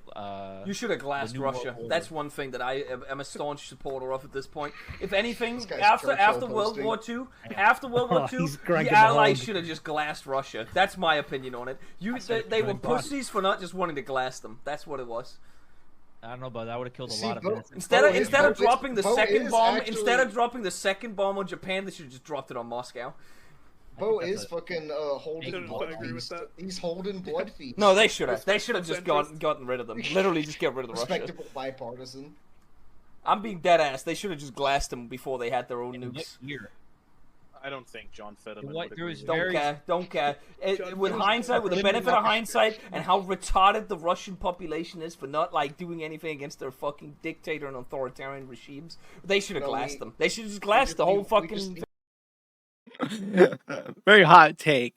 I don't know a lot about his politics. My understanding is that he's a member of the Church of Denmark. Now, this is probably impossible for an American to conceptualize, but I know in Germany and probably in Denmark, you do not get to donate to a church. And this is true. I'm not making this up. You do not get to donate money to a church and then write it off on your taxes. You have to declare to the government that you are a parishioner at a church. And then you automatically tithe the church based off, like, I don't know if it's like a fixed amount or if it's up to a certain amount, but they automatically take out of your wages and garnish your wages and send it to that church to support it. So you don't get to just give money. You have to subscribe. You have to declare to the government your church allegiance, and then they take that money out of your church or out of your paycheck like it's Social Security and send it to them as a tithe. So they very strictly regulate church donations and financial activity in Germany. In Denmark, it might be a thing, or it might be a thing only with the Danish church. I'm not sure exactly how it works in Denmark, but it's probably very similar to Germany because Denmark's basically just fucking Germany. They don't want to admit that. I mean, they did for a while. After 6 hours of negotiation, they did agree to be part of Germany for a while. But then we undid that. And then, here's a fun Danish fact. You see this part of Germany up here? That's right under Denmark? That's called Schleswig-Holstein, which is the union of Schleswig and Holstein. And Holstein used to be a part of Denmark. And after the war, the Allies were like, Denmark, do you want a part of Schleswig-Holstein? Do you want Holstein back? And they're like, no, there's too many Germans in it. So they never got Holstein, even though they were offered free land because it had too many fucking Germans. That is a true story about the history of Denmark. Anyways, what was I saying? Okay, so he was tweeting about the Church of Denmark. And he said something about how they didn't oppose They didn't oppose bans on abortion, and he was kvetching about that. And he says, like, I am a member of the Church of Denmark, and I'm really disappointed that they are not doing more for women's abortion rights. And so everyone's called him a livecock. Now, I am unaware if he's like super anti-Russia in regards to this war, but his perspective seems to be aligned very much. By the way, this is a very strange thing, but like the average European is extremely anti-war until you ask them about their opinion on Russians. And then they're like, Russians, they're like fucking authoritarian fascist dogs. The Russian mongrel can't lick a boot hard enough. They're just genetically predisposed to authoritarian cock up their fucking ass, and we should have glassed them all. And that's like the moderate liberal take on Russia in Europe. It's an extremely strange place, Europe is. The people of Europe have endured hardship, and they've lost the control of their own destiny to the United States after the war. And it places them in a very strange position, mentally speaking, in regards to self-perception, perception of the world. But they seem to have a very negative opinion of Russians as a people, as a whole, because when they look at, like, Putin has, like, 90% approval ratings after the war, they're just like, God, they're all fucking animals. We should have just kept the tanks on rolling straight to Moscow. Those motherfuckers, sons of bitches. Fucking Schweinhunds. Just start frothing. But that appears to be PCON's take as well. The General Patton was right, and we shouldn't have stopped until all animosity in Europe was quenched.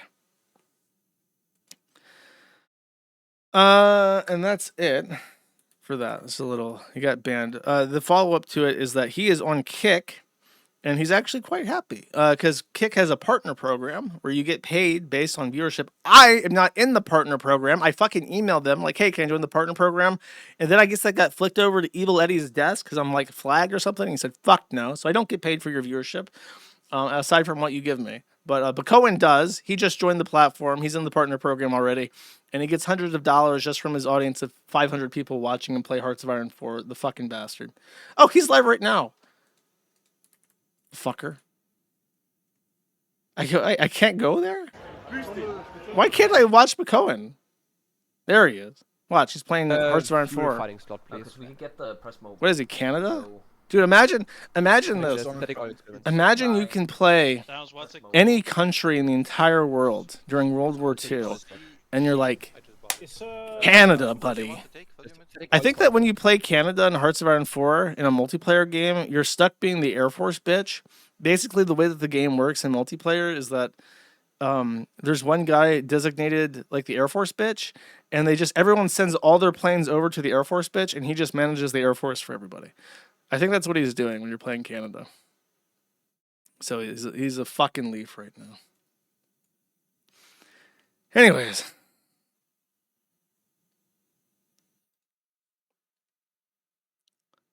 I mean, someone's gonna be the Air Force bitch. It's not meta if you're not the Air Force bitch. Play that new EU game. I've heard EU5 is bad. And I'm not very good at Hearts of Iron 4. I'm just gonna say it. Did I cover the Gunther Grisha match? I have not. I'm sorry. Is it like a boxing thing? I do have this though.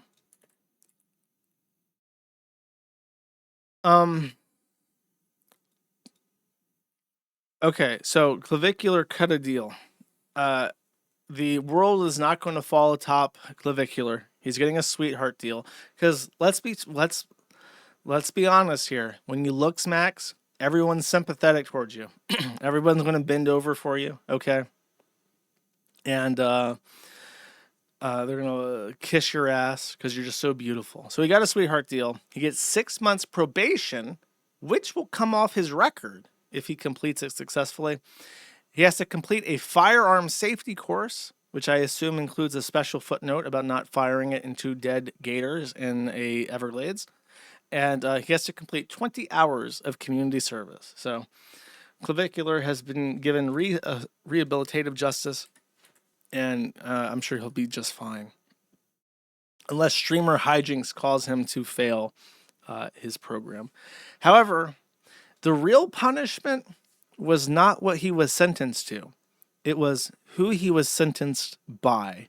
As Clavicular stood there, hearing his fate ordered down to him by the judge, he had to sit and Dreamers be accused of firing a gun. face-mogged. Despite living his entire life under a looks-maxing ethos for 10 years, the judge, casually, with no effort, mogs him in the handsome department. This man has never heard of looks-maxing. This man has never thought about beautifying himself. He gets his hair cut by the same barber he's gotten his hair cut since he's left the military. And he just naturally, effortlessly, thoughtlessly face-mogs poor Clavicular in the court of law. Truly the biggest L ever taken. Next. By the way, there was a very funny comment that someone made where it's like people were talking about how the judge was face-mogging Clavicular. And someone made a comment like, oh, it's so nice that men have found a way to compliment each other without sounding gay.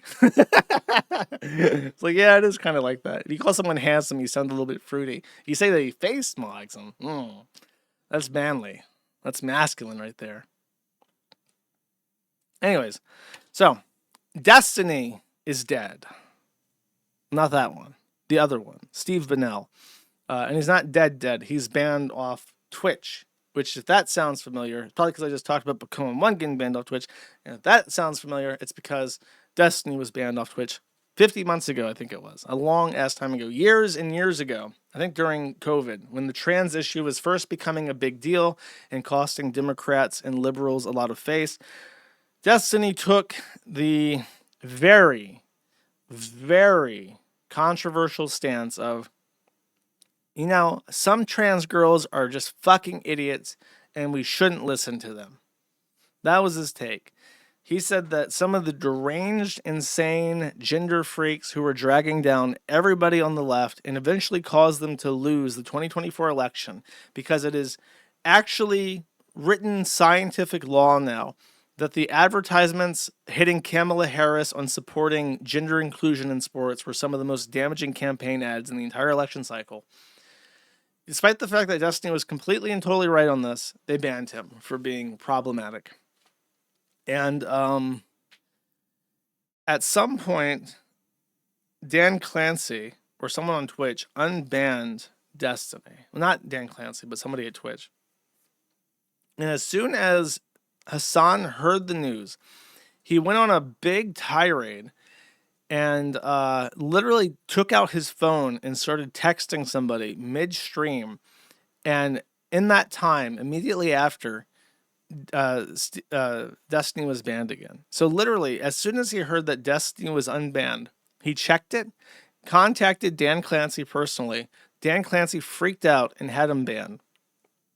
And I think the reason for this is that Hassan has to look like the top dog or he gets insecure. Like he cries about how Asmongold is beating him in views now. So if Destiny is like online and gets more viewers than him, then he feels really bad about himself. And I think that's the entire justification for this. But it is quite fucking pathetic. I really hope that Twitch dies. Like Twitch is just the worst fucking platform ever. And I don't want to see it. I don't want to see it rebound or get like a rehabilitation. I don't want to see like, oh, we're cool now. We're not going to ban everybody for everything. And then everyone's like, oh, dude, Twitch is back. I never want to see that. I want to see Evil Eddie shit down their throat and completely collapse their business and mog them all and ruin Twitch forever. Because Kick is so much better than Twitch. It's unfucking believable. Not pictured here. Destiny said something about wanting to sue Hassan. Because Hassan said, when he was like super salty at the news, he said something like, yeah, sure, let's get the guy who wrote a manifesto about why he should be allowed to say the N-word back on Twitch. That's what we really need. That'll be great for our image. He was like just openly kvetching and seething about Destiny possibly being able to mock him in viewer counts and shit. But Destiny said that he never, ever wrote a manifesto about being able to say the N-word, and that is defamation of his character, his good character. Tiny's thread is still a jungle weird posting. It's different Discord Reddit snark groups arguing with each other, and Reggie site members wondering in awe what faggotry is going on. They're really weird and they're really hostile towards me because I've asked them. There was something that he said before the revenge porn stuff, but then he got involved with like that 17-year-old, and I just had to give up on this point. But they kept calling him a pedophile, and they were calling him a pedophile for literally no reason, other than the fact that he was like a super like porn addicted gooner. And I'm just like, can you guys not call him a pedophile until there's like a real reason to? And they got really fucking angry at me for saying that. And like I was a traitor to the cause of murdering Destiny. So, I don't tend to interact with that thread much because it's just so hostile and it's just like not funny hostile. Anyways, Candace Owens is going to be interviewing. So the FBI is Hunter Biden, which is I'm so happy for her, Slay Queen. Let's see what this trailer looks like. So the FBI has had physical possession of Hunter Biden's laptop, which reportedly contains, well, a lot of disturbing material. You have access to that actual laptop. A jury found Hunter Biden guilty of 3 felony gun charges. I said I abide by the jury decision. I will do that, and I will not pardon him. Oopsies. He lied. He pardoned a crackhead. Hunter Biden. Welcome to the Candace Owens Show. I've heard you call me a crackhead many times, and the truth of the matter is, I was a crackhead. The quote-unquote laptop, which, by the way, you know what the laptop proved? That you were a crackhead. There you go. My marriage fell apart, and it just started a really, really dark cycle. My brother called me and said, this has got to stop. And it forced me into a choice. And the choice was, do I get out of bed and live, or do I die? DC is corrupt. Politics is corrupt. But something's changed, Candace. It's not left or right. The DC elite of the left, they crushed my dad because he was never part of that club. He was never part of the Epstein class. You know one thing he didn't do? He didn't greenlight to turn Gaza into a Trump golf course with the maitre d' being Jared Kushner. War in Iran that they started, that every president before him was pressured by the Israelis. And I do think there was something about the Charlie Kirk assassination that everyone just sort of looked up. They're the people that Charlie Kirk made. The level of disloyalty or fear, I don't know what it is. And the criticism of you for asking the questions for someone who was like a brother to you, it's like, what the F are you talking about? I listen to you and I go, right on. The Acts of John, there is a thing that Christ says, you must learn to suffer as I do in order to be able not to suffer. And that is the greatest lesson of everything. What was that? In order You must learn to suffer as I do. to be able not to suffer. It's very Buddhist. I've never heard that one before. And that is the greatest lesson of everything. So I guess we're going to rehabilitate a crackhead because he doesn't like Israel. So when you say Epstein class, what does that mean? What is Epstein class? Can I get a definition for Epstein class? Is there some unifying definition behind Epstein class that we can get to? That's going to help us out here, help us understand what an Epstein class is. I don't know. I think it's Trump. I mean, at this point, I guess it is. But there you go. Apparently there's going to be this hard-hitting interview with Candace. It's so weird. You'll always be the black woman that said that the Kiwi Farms is pretty dark web. Always going to be Mrs. Social Autopsy to me, but the whole world has moved on, chat. I've been left behind. Me and my petty little gossip forum. Everybody else on to bigger and better things. Is there anything to say about quartering? I feel like it's run its course. There's more people getting flagged. The Kino Cathedral thing got flagged. And supposedly it's somebody else besides the quartering, but we're just gonna blame the quartering. I know that someone else took credit for it, but it's sort of like when a terror attack happens in Islam, and then like all these different terror groups try to take credit for it. It's like, are we really gonna sit here and split hairs and try to identify the flaggets? No. We're just going to blame Jeremy. Like blame Canada in that song on South Park. We're blaming Jeremy. It's his fault. He started it. We all hate him. He is the enemy, okay? Never forget the vile enemy, Jeremy Hambley, okay? Has anything else happened? I think the big plot line of Jeremy Hambley at this point is that he's flailing so desperately to try to find something that works for him that he's now trying to stream at like 9 a.m. because he just has no idea what to do anymore. And he just thinks that if he moves his time slot earlier, he's going to get like the early bird working men to like listen to him in the morning. And that'll be his slot, which is a very perplexing thing to me. The funny thing that they point out on Kino Casino when talking about this is that him waking up at 9 a.m. means that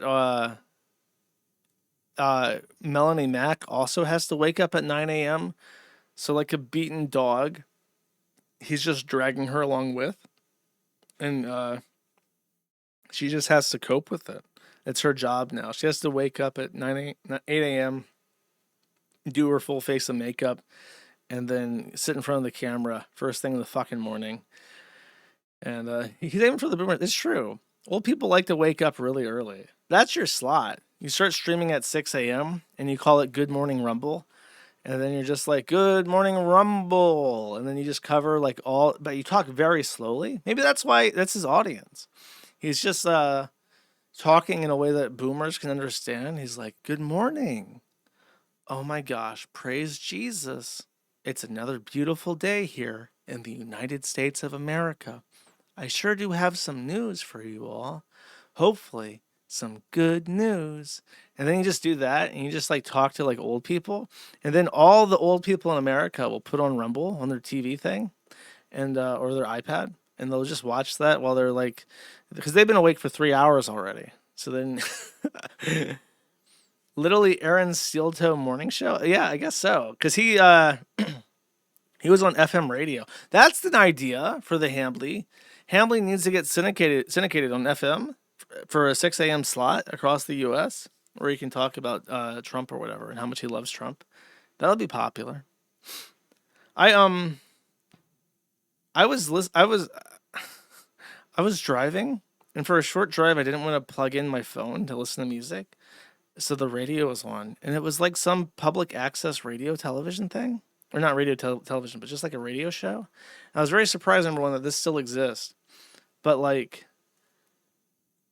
what was it? Oh, it was a guy talking about how his parents were terrorists, and they detonated bombs to destroy like government buildings while he was a child, and then they turned themselves in, and the government like dropped all the charges, and they got like 1 year in jail. They were part of something called like the Weather Underground or something. He's trying to shill his book, but it was like public radio, and he was just like, yeah, I didn't totally agree with like all of their politics, but it makes a lot more sense now that we live in fascism, and we need to like consider if maybe we should blow up more government buildings. And this was just like on PBS or some shit. I'm like, what the fuck?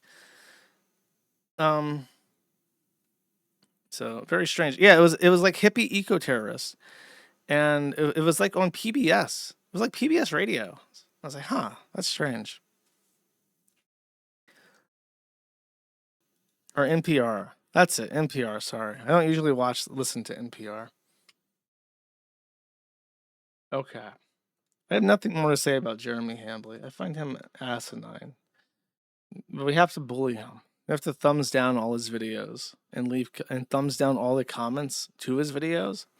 And you have to continually make fun of him until he suffers. That's the gist of this, okay?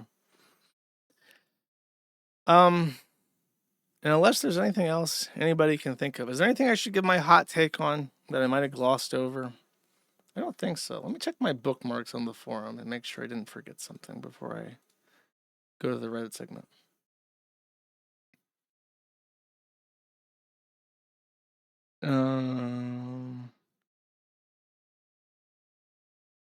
Oh, there was this is kind of news related, but it's worth mentioning because I like this tweet. There was a settlement that a clinic in Texas settled in regards to giving children gender reassignment surgery. And as part of their settlement, they agreed to open a detransitioning clinic in their hospital. So The Guardian published Texas's Children's Hospital to create first detransition clinic and win for Trump. And then Carius says, words can't describe how evil this is. Now, providing gender-affirming care in the way that Carius homosexual emoji doesn't approve of is evil, absolutely horrific, he says. And then replies to himself saying, this is a trans death camp, by the way. They will round up all the trans people in Texas in the next few years and send them all there. Any trans person that doesn't detransition will be killed. If you don't think we are living in modern Nazi Germany, you are not paying attention. Now, I wish I lived in the world that Carius homosexual emoji martini glass lives in, but I most certainly do fucking not live in that world.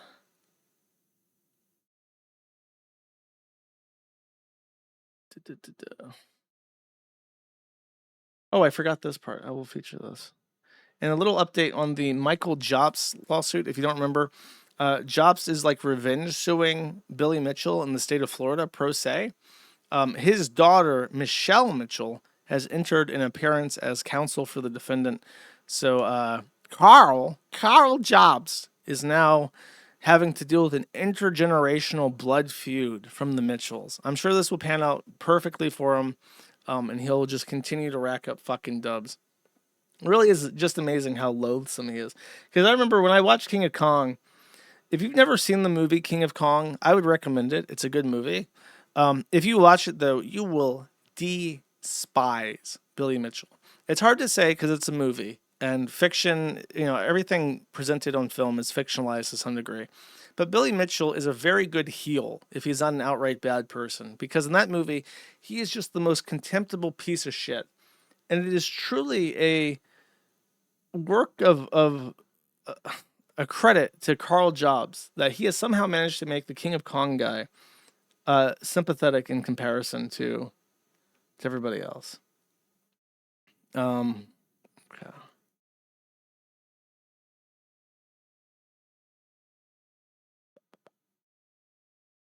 I think that's it. Yeah, that is it. Okay. Let's do Reddit, and then I think that will be all. So, Grammar Police says cops are apparently allergic to past participles. I was listening to a true crime podcast and noticed that many of the cops they interviewed were using the simple past after an auxiliary instead of using the past participle. He had saw, she had went, he had drove by there. Many have come upon it, could have went out. He came home, he had ran off, he went off the road, he went off the edge, instead of being took to the station, if someone had came to the door. He then clarifies, for what it's worth, none of them otherwise sounded remotely like AAVE speakers, African American Vernacular English, if you don't know. I'm Balak with a speech language pathology degree, and I can tell you this construction is considered normal in some varieties of African American Vernacular English. Just sounded like white dudes who think you slap had before all your past tense verbs. So this scholar and gentleman of the black persuasion went on to our grammar police to complain that those dirty white pigs speak as dumb as the average black person, and we can trust his opinions here because he is a speech language pathologist with a degree in that. Thank you. Very cool. U star. Oh God. And then this guy looked into his profile a little bit more to see if we could learn more about U star. And then he posted an evil autism. That is our evil autism. Autism and Black conference being held in the most transphobic ass state, tagged queer, autistic, and indoctrinating your children. Very Reddit. I saw that the Autism and Black conference is being held in fucking Florida. Aaron Reed? No way! That Aaron Reed? Really? Why is Aaron Reed hosting a black what? Dude, we have a thread on him.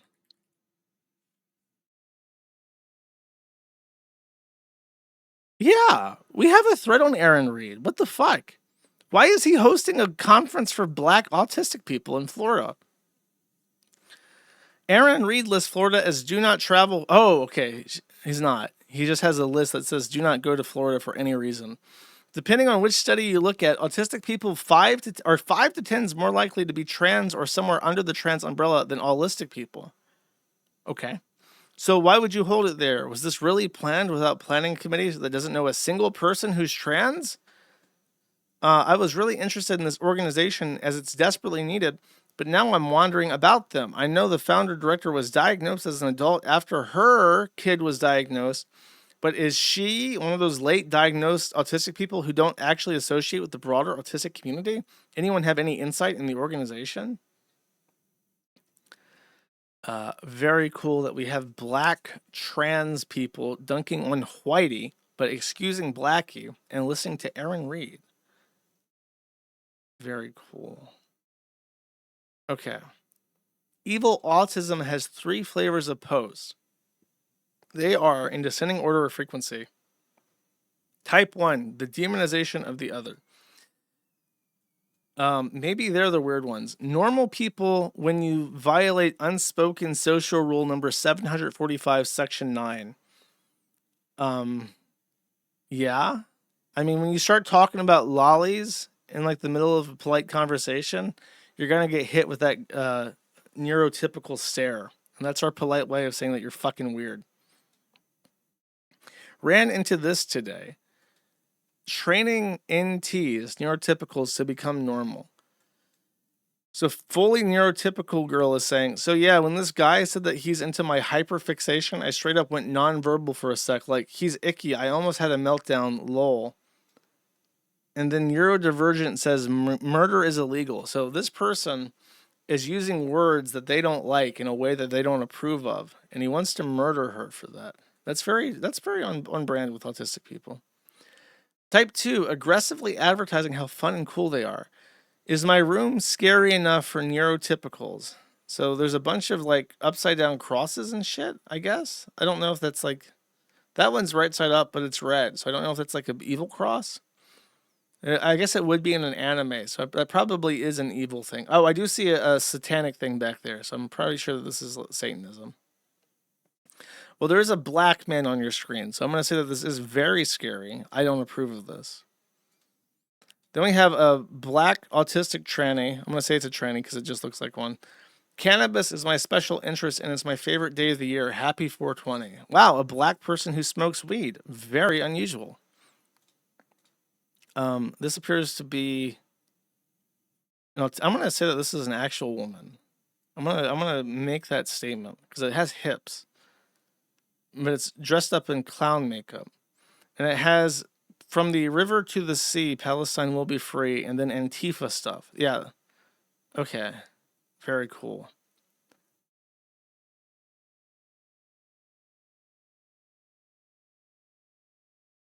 Sorry, I had a cough really bad. It's fine. We've got other stuff to worry about.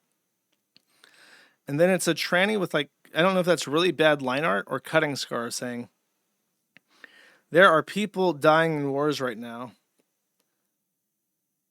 She's always been a tomboy. Lady, she, daughter, girl. Okay, so this is an autistic girl who is being groomed into trannydom and is upset that Palestine is not free while also being misgendered. And then clarification on trans men and trans masculine people. Trans men and trans masculine people are welcome here. That should have been clear from the start. I mean, do they just assume that they're not welcome? Like if you walk into a Walmart and you don't see like a big sign that says your retarded autistic ass is welcome at this Walmart, do they just like start breaking onto hives thinking that like a redneck is going to beat them to death with like a lead pipe at any moment? Is that how that works? Our recent post about misandry was not clear as it should have been, and we understand why it caused concern. We apologize for that. What the fuck does that mean? Then officially come out and say that men suck? And they had to clarify all men except for trans masculines, even though they're totally valid as men. Oh, look, they even have the grooming hair infested HRT kits for sale. That's awesome. That's very useful.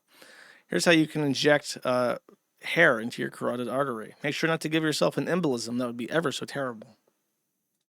Okay. That is our evil autism, I guess. And therefore, that is the Reddit segment. On that note, I will do the super chats. As I said at the beginning of the stream, the stickers will be for sale over the next week. It's all planned for. I just have to pay them and get the spec out. It'll start printing soon. $20, 100 or thereabouts. 125 different stickers, some vinyl, some eggshell for putting outside in public places.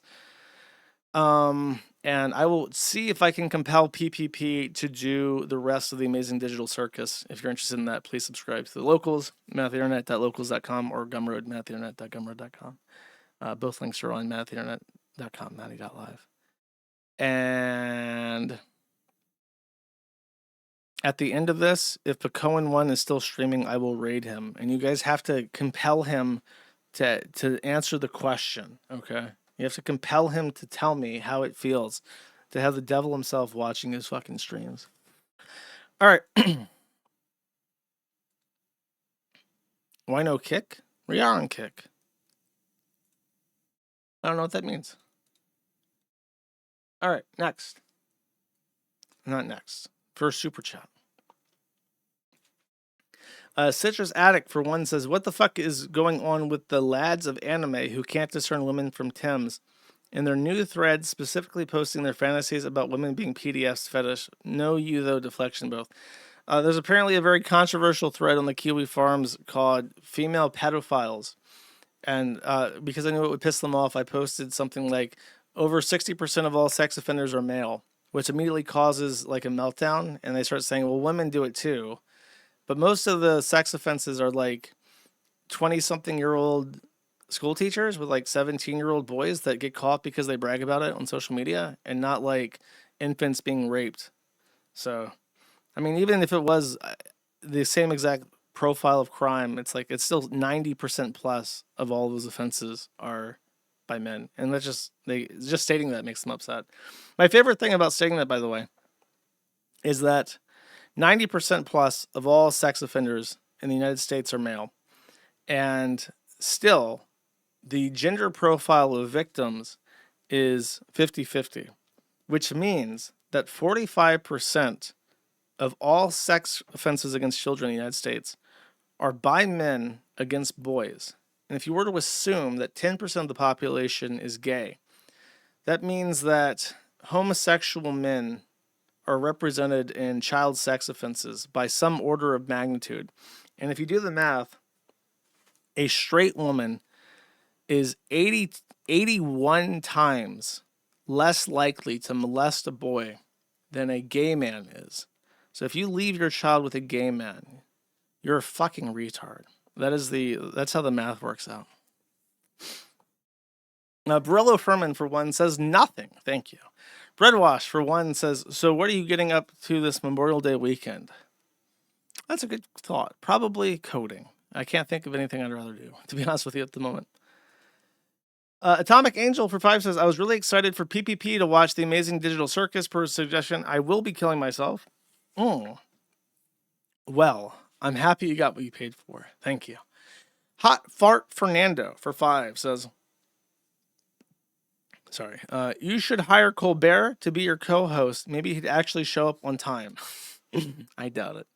I have a feeling that Colbert is going to be riding off into the sunset. Maybe making a YouTube channel like Jon Stewart. Jon Stewart's YouTube channel is doing really well, by the way. John Vent, for 5, says, have some kick money, Jersh. Thank you very much. Logistical Nightmare, for 5, says, oh boy, I can't wait to compile the Sneeder board of every single time someone on the site has said Sneed. Get your posts in today to pump the number. I don't know if it will be able to get every instance. That's a pretty remarkable number of instances. Jersh, is your meth trailers just like the Oddcast? Well, I'll take a look at it, but I'm going to put it on screen for 5. You know, that is not a trailer. That's just a small home, buddy boy. Logistical Nightmare for 5 says, I highly appreciate your attempt at reviewing TADC in good faith, especially since PPP was so inflamed about it. Can I get a Kinger with the hard R? What's a Kinger? Is that one of the characters? I can't name. Is Kinger the guy that's like a spring? It's the only thing I can think of. Thank you. Sneedberg Stein Goldman for 10 says, instead of the Clussy show, PPP should force you to watch some Rassle. It's only fair. Apparently those are like 3 fucking hours long, bro. I don't know if I'd want to watch that. I am open to doing Has Been Hotel though, because apparently that's being highly requested. If he is able to suffer through the remainder of the Digital Circus and the demand is high enough and the numbers show it, Has Been Hotel is on the fucking menu. Thank you. Peen Wienerstein for 1 says, suffer PPP, make him watch the rest and force him to watch the finale in theaters. I'm telling him, bro, he needs to go watch it in theaters. He has the friggin' audacity to do it. I would never do that. That's fucking retarded. I'm gonna get shot. He even said that on stream. Like, you would totally just get shot going to one of these. It's true, I would. So I'm not going to. But he should do it. He's safe in Canada. TP Deluxe for 5 says, if you and PPP do another series review, please do The Boys. It teeters on so bad it's good. A show that becoming a parody of itself due to the terminal TDS. It's fascinating. I've never heard of it, bro. I would need a stronger financial incentive, I think, to watch something like that. Thank you. Mr. Manchester for 5 says, my favorite part of the clown stream was when PPP had to do his Ralph impression as a defense mechanism. Even his best technique fell to the Clussy. It's true. At some point in the review, PPP disassociated and started hallucinating Ethan Ralph and just started babbling nonsense in a Ralph voice. And I think that was like his actual mental defense mechanism to stay sane throughout the event because he was extremely upset. Thank you. Rungold Friend for 10 says, please stop bullying me on Fediverse. I'm not bullying you. Trust me, you would know if you were bullied, okay? Thank you. John Dodarius for 5 says, 10 out of 10 stream. Thank you very much. I appreciate it. Bussy Buffet for 20 says, your rant here. Thank you very much. I appreciate it. And Pussy, I said pussy, ew. Bussy Buffet for $25 gifted 5 subscriptions. Thank you very much. I appreciate it. Bleep Bloop gifted a sub. Thank you. Beep Bloop gifted 10 subs. Thank you very much. I appreciate it. Zent Suffa for 1 says, Bungie is focusing on Marathon, which has its, is that by the same, why would they make their own, what? I didn't know they made Marathon. Why are they in competition with themselves? They're going to try to run 2 different live services that fight for the same audience? It doesn't make sense. I don't know why companies keep doing that, because fucking Valve is doing that with Deadlock and Dota 2. I guess Dota 2 is done for now, so they're just going to work on Deadlock, because that's the new fucking hip thing. I don't think you mentioned it, but they're doing mass layoffs as a result, so with writings on the walls, yeah, well, sucks to suck, I guess. Forest American gifted a sub, thank you. David S877 for $50 says, I have a solution for news gathering. Take this money and start breeding super intelligent news hamsters. Good luck becoming a mad scientist. In Florida, if you become a mad scientist, you get abducted by women and forced to make cats immortal. So I'm not sure if that's in the cards for me, but I will consider your proposition. Thank you very much. Humble Guardsman for 5 says, will Josh realize his stream is still labeled as a mixtape stream? I did, as a matter of fact, if you want to know the truth about it, bish. Thank you. Sneeda Stanny for 1 says, Beyond Light's release coincided with Bungie deleting half the game, including paid content, and making 2 beloved characters fags. Also, the actual Witch Queen has a Pooner sister you kill in D1. Wow, that sounds absolutely abysmal. Logistical Nightmare for 5 says, Oy vey, Ben Shapiro jump scare. Oh, that's so terrible. This is a nightmare. It's a nightmare. You're just sitting there watching your TV show in the living room, and then Ben Shapiro's on your monitor. Peen Wittgenstein, for 1, says, sometimes I fall asleep to true crime videos on YouTube and will occasionally wake up to ads that's just Ben Shapiro shilling for Israel. I'd rather wake up to my house being robbed. I'm sorry to hear that. Irishal, for 5, says, you and PPP should binge watch and review Space King. It's only 4 episodes and together is 1 hour, 30 minutes long.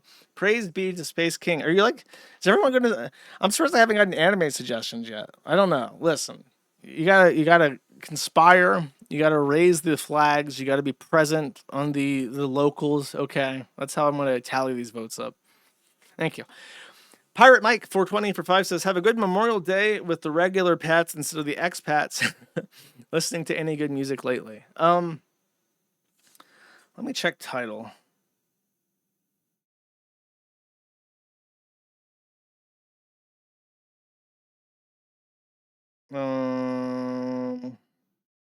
Nothing new, really. Yeah, nothing new. Sorry. I think the song that I've been listening to the most while driving is Stay Auf by Lindemann. But that is one of my favorite. Actually, Colby Acuff put out a new album. And I played one of his songs, but there is a song on it called Long Way from the Bottom, I think, that I am a fan of. Hope that helps. Yuga Sneed for 5 says, Das White. White is right. It's so true, King. Sneedo for 5 says, Twitter link, whoa, buddy, Jers Dent tried to defend him from the evil Kino Casino. Let's see this. There's that Jer content you were promised. Oh, okay. So Brad Cool Unlimited is like his super fan, and he posted this Z. He says, I went on Kino Casino to defend the quartering, and some trolls subscribed me to their show.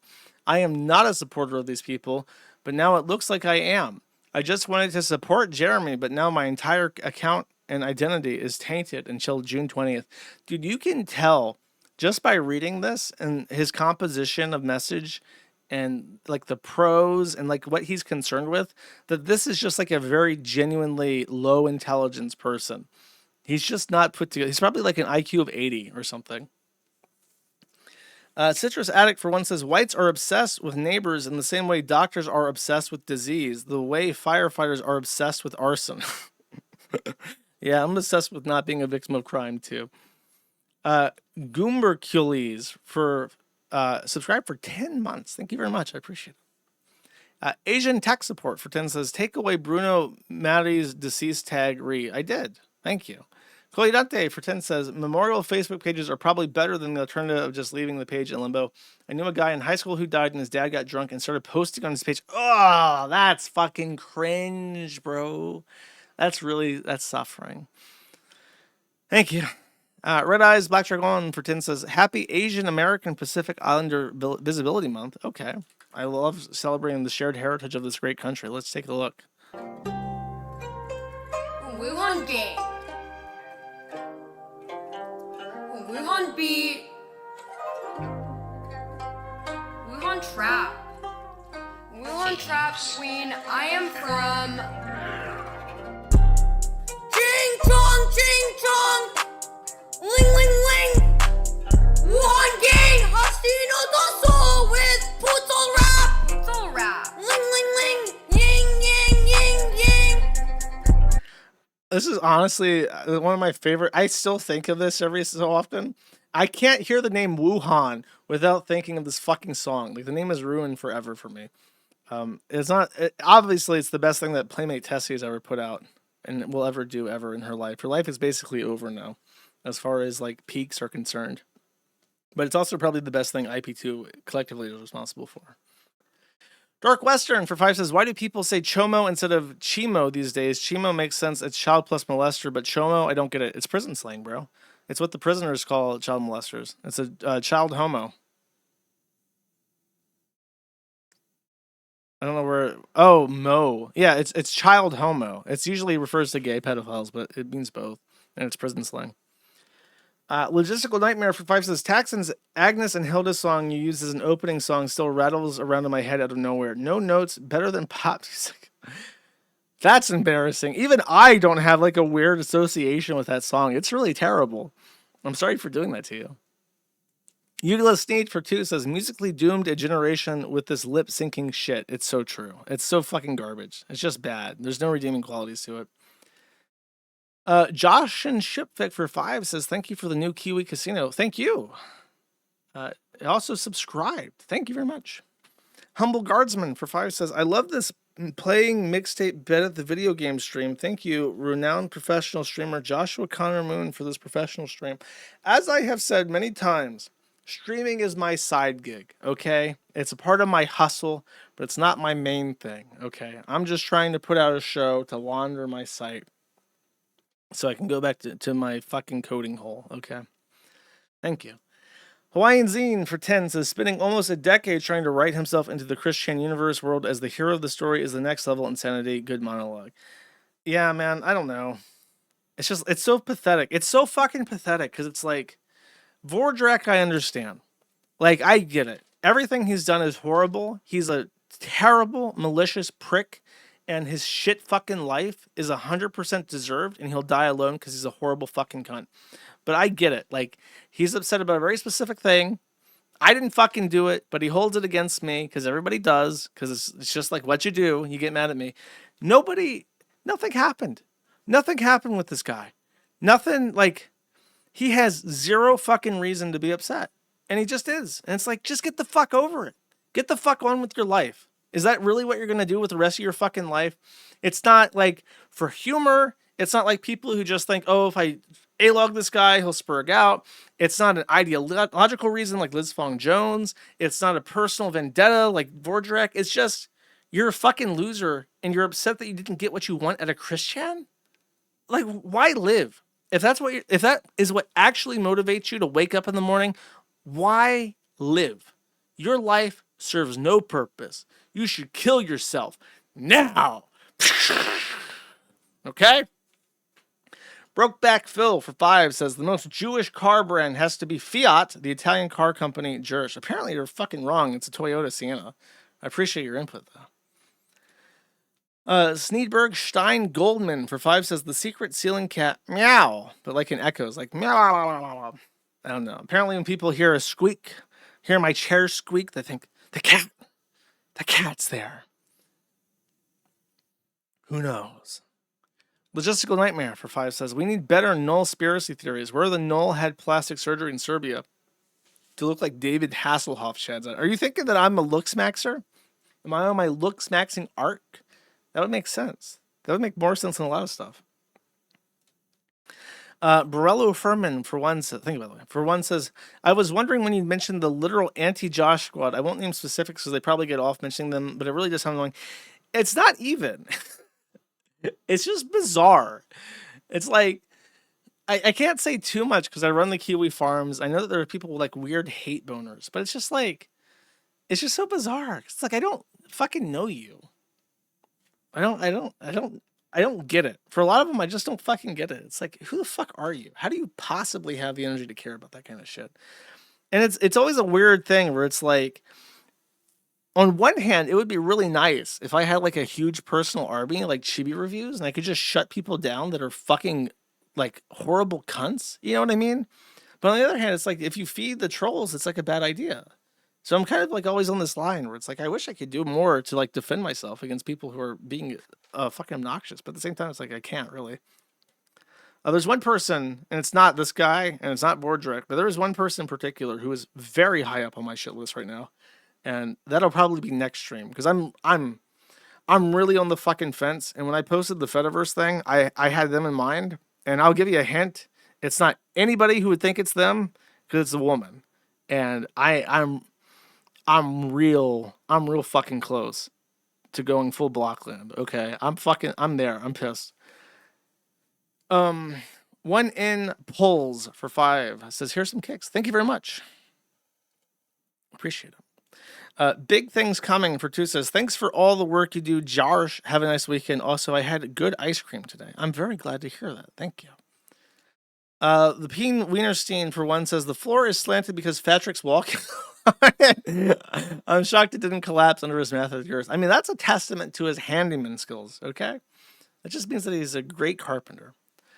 Chorgan Squirmhammer donated or subscribed for 14 months. Thank you very much. I do appreciate it. Collier Dante for 10 says, the Kashimu VT account in the comments of the Chibi video is the retard who tried to recommend harmful opinions PDF Gunner audio. Listen to this expose. Okay. I will. Let's see it. This better be good. 17 minutes. The creepiest VTuber ever by harmful opinions? Following a recent video I made, I was contacted on Discord by the LogCon VTuber, Kashimu. She told me a couple of things that I agreed with. Oh, I recognize this. This was, yeah, I do recognize this. Remain off the record regarding her nearly 9,000 strong community on Twitter, but she also discussed with me something that was public knowledge regarding the behavior of the antis, as they call them. She said, look, for example, today they just banned a friend, also a lollytuber, with 6,000 followers and a community. Not small, let's say. Naturally, I asked, who's your friend? In response, she linked me one of her tweets. It says, Bitty is one of the healthiest and nicest content creators I've been lucky to meet. She has personally helped me a lot with a private matter. You can't convince me that these people are different than trannies. Being a lolicon is like the right-wing version, and it is oddly right-wing, of being a tranny. Because it is a dysfunctional sexual fetish that has transformed into an identity.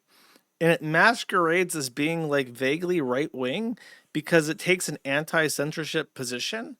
And I think it's sort of like how, as the left identity is about maximalizing acceptance and maximalizing identity politics, on the right, it's like this purity spiral. And these people are obsessed with purity. And if you're that obsessed with purity, the only way you can be super sure that what you're having sex with is innocent is to go for a child. And it's just like the far opposite what's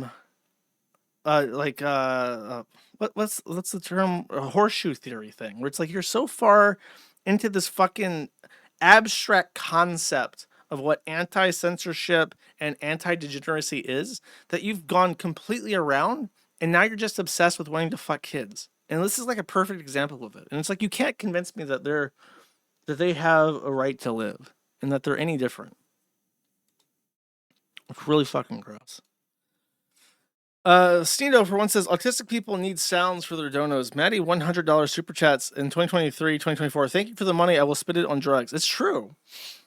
It's true. Back in the day when I had dono alerts before I got banned by PayPal again, my secret business PayPal account, I did have donation alerts, and the $100 one was a very funny Keffels. Thanks for the money. I'm going to spend it on drugs, which was a great soundbite. Cody Dante for 5 says Cashamoo is named in the first 30 seconds. I did. I played the video and I found it. Thank you. Sneedberg Stein Goldman for 5 says, hypothetically speaking, if you had a secret ceiling feline, what would you name it? A secret cat, obviously. I wouldn't have a choice at this point. Logistical Nightmare for 5 says, my family cat is subjected to NPR whenever he's left alone. So I play old Natty episodes for him to make sure he ends up a little bit racist. I think all cats are a little bit racist. Have you ever seen a black person with a cat? I don't think so. Thank you. Peen Wienerstein for 10 says, happy Friday afternoon, everyone. Thank God it's Friday. I haven't heard thank God it's Friday as an expression in a very long time. Oh, it's the boy. Happy Friday afternoon. Now we've done it. We've got to the end of the week. We have locked up our warehouse. We have parked up our vans. We have logged off our computers. And I've quickly popped into my favourite local pub for a cheeky pint of beer. And look, a little bit of early dinner because the wife, I love her dearly, but her cooking ain't that great. And we've got a stunning beef and ale pie, a bit of moustache, baked beans in a pot, which I think is wrong, but it's happened anyway.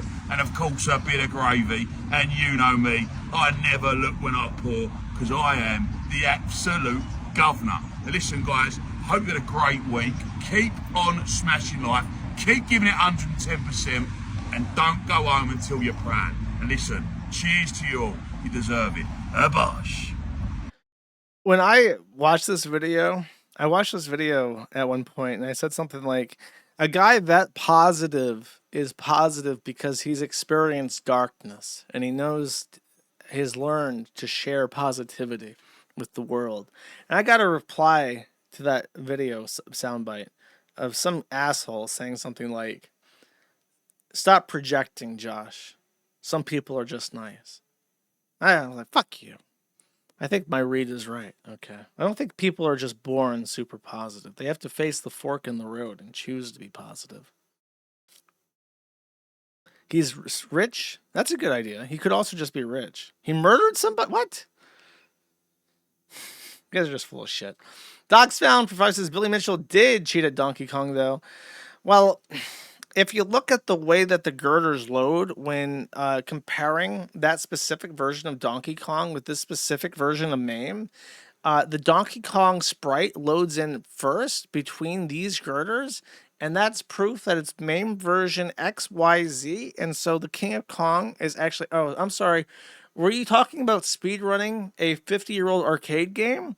I'm afraid I don't give a fuck. I'm afraid... It's like, oh, you're cheating at Valorant? Oh, they deserve to have their computers bricked because they're cheating at like a mixed-race mutt baby game owned by the Chinese? You're losing me. You're losing me. Videograms for 5 says, PPP mentioned to you film restorations on 4K Blu-ray. He's right. Modern restorations of film shot movies are in proper OLED televisions are amazing. Yeah, I know they're doing that when they can. Because back in the day when they shot on film, you can take that film and you can rerun it and digitize it at whatever fucking resolution you want. So if there was a film copy of the film that is preserved, they will sometimes blow it up. I can't remember the last movie I watched that I watched as a 4K remaster. I haven't watched Fight Club in a long time. Unkind Naysayer for 2 says, Trump's has failed. I've been gay married to a fat furry with big tits with a collection of bad dragons. It's never been this over. This is woke America. This is real. I don't know what to say to this. Thank you. Pancake Luchador for 5 says, have a good one, Noel. And that one furry song sounds like audio diarrhea. Yeah, you have to have an open mind to listen to outsider art music like that.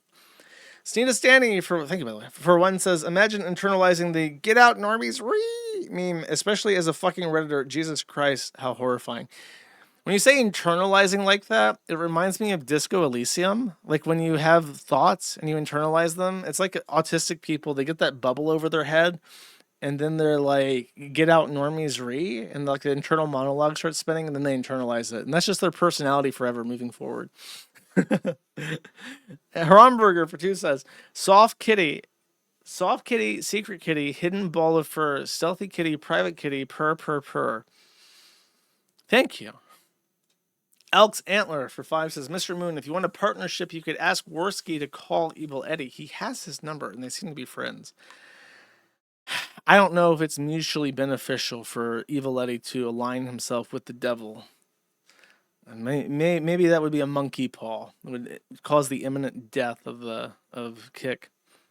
Sneeden for 5 says, Josh, is this true? And then there's a YouTube link, even though this is a $5 super chat. That will be nice. Also, did you tell PPP that Digital Circus has hundreds of millions of views? Yes, I did. He said that's fucking horrifying. He didn't want to know that.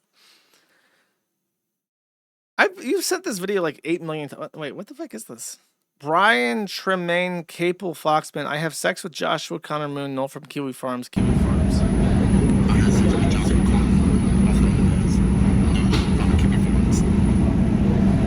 Why is he saying this information when an entitled girl gets instantly humbled with the big throbbing police humble stick? Dude, I'm telling you, 8 trillion views for that banger right there. Why is he in the lavatory of an airplane when he's saying this? Very confusing. Hamster for 5 says, you can come to my house for memorial. I have Old Bay for your hot dogs. What about for my vodka? Thank you. Optavia Sales Rep for $20 says, busy today, good stream. Have a great holiday. Thank you very much. I appreciate it. Big things coming for once that I've decided to have another ice cream. Here's your opportunity to call me fat. It's Memorial Day weekend, bro. Eat your ice cream. Katad for 1 says, you would like the boys spinoff Gen V. One of the characters' superpower is literally being a true. I don't think I would like that, actually. Unshat shit for 10 says, triangles are overrated. You should use the flexitone.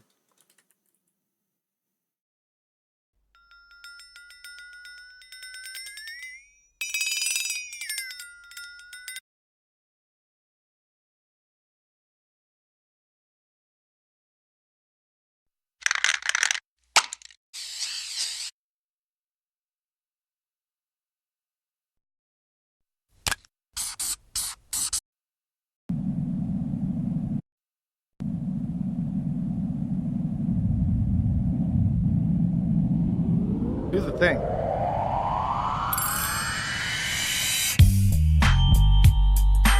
Is it in this? You hear it? That's it. Is that the fuck that is?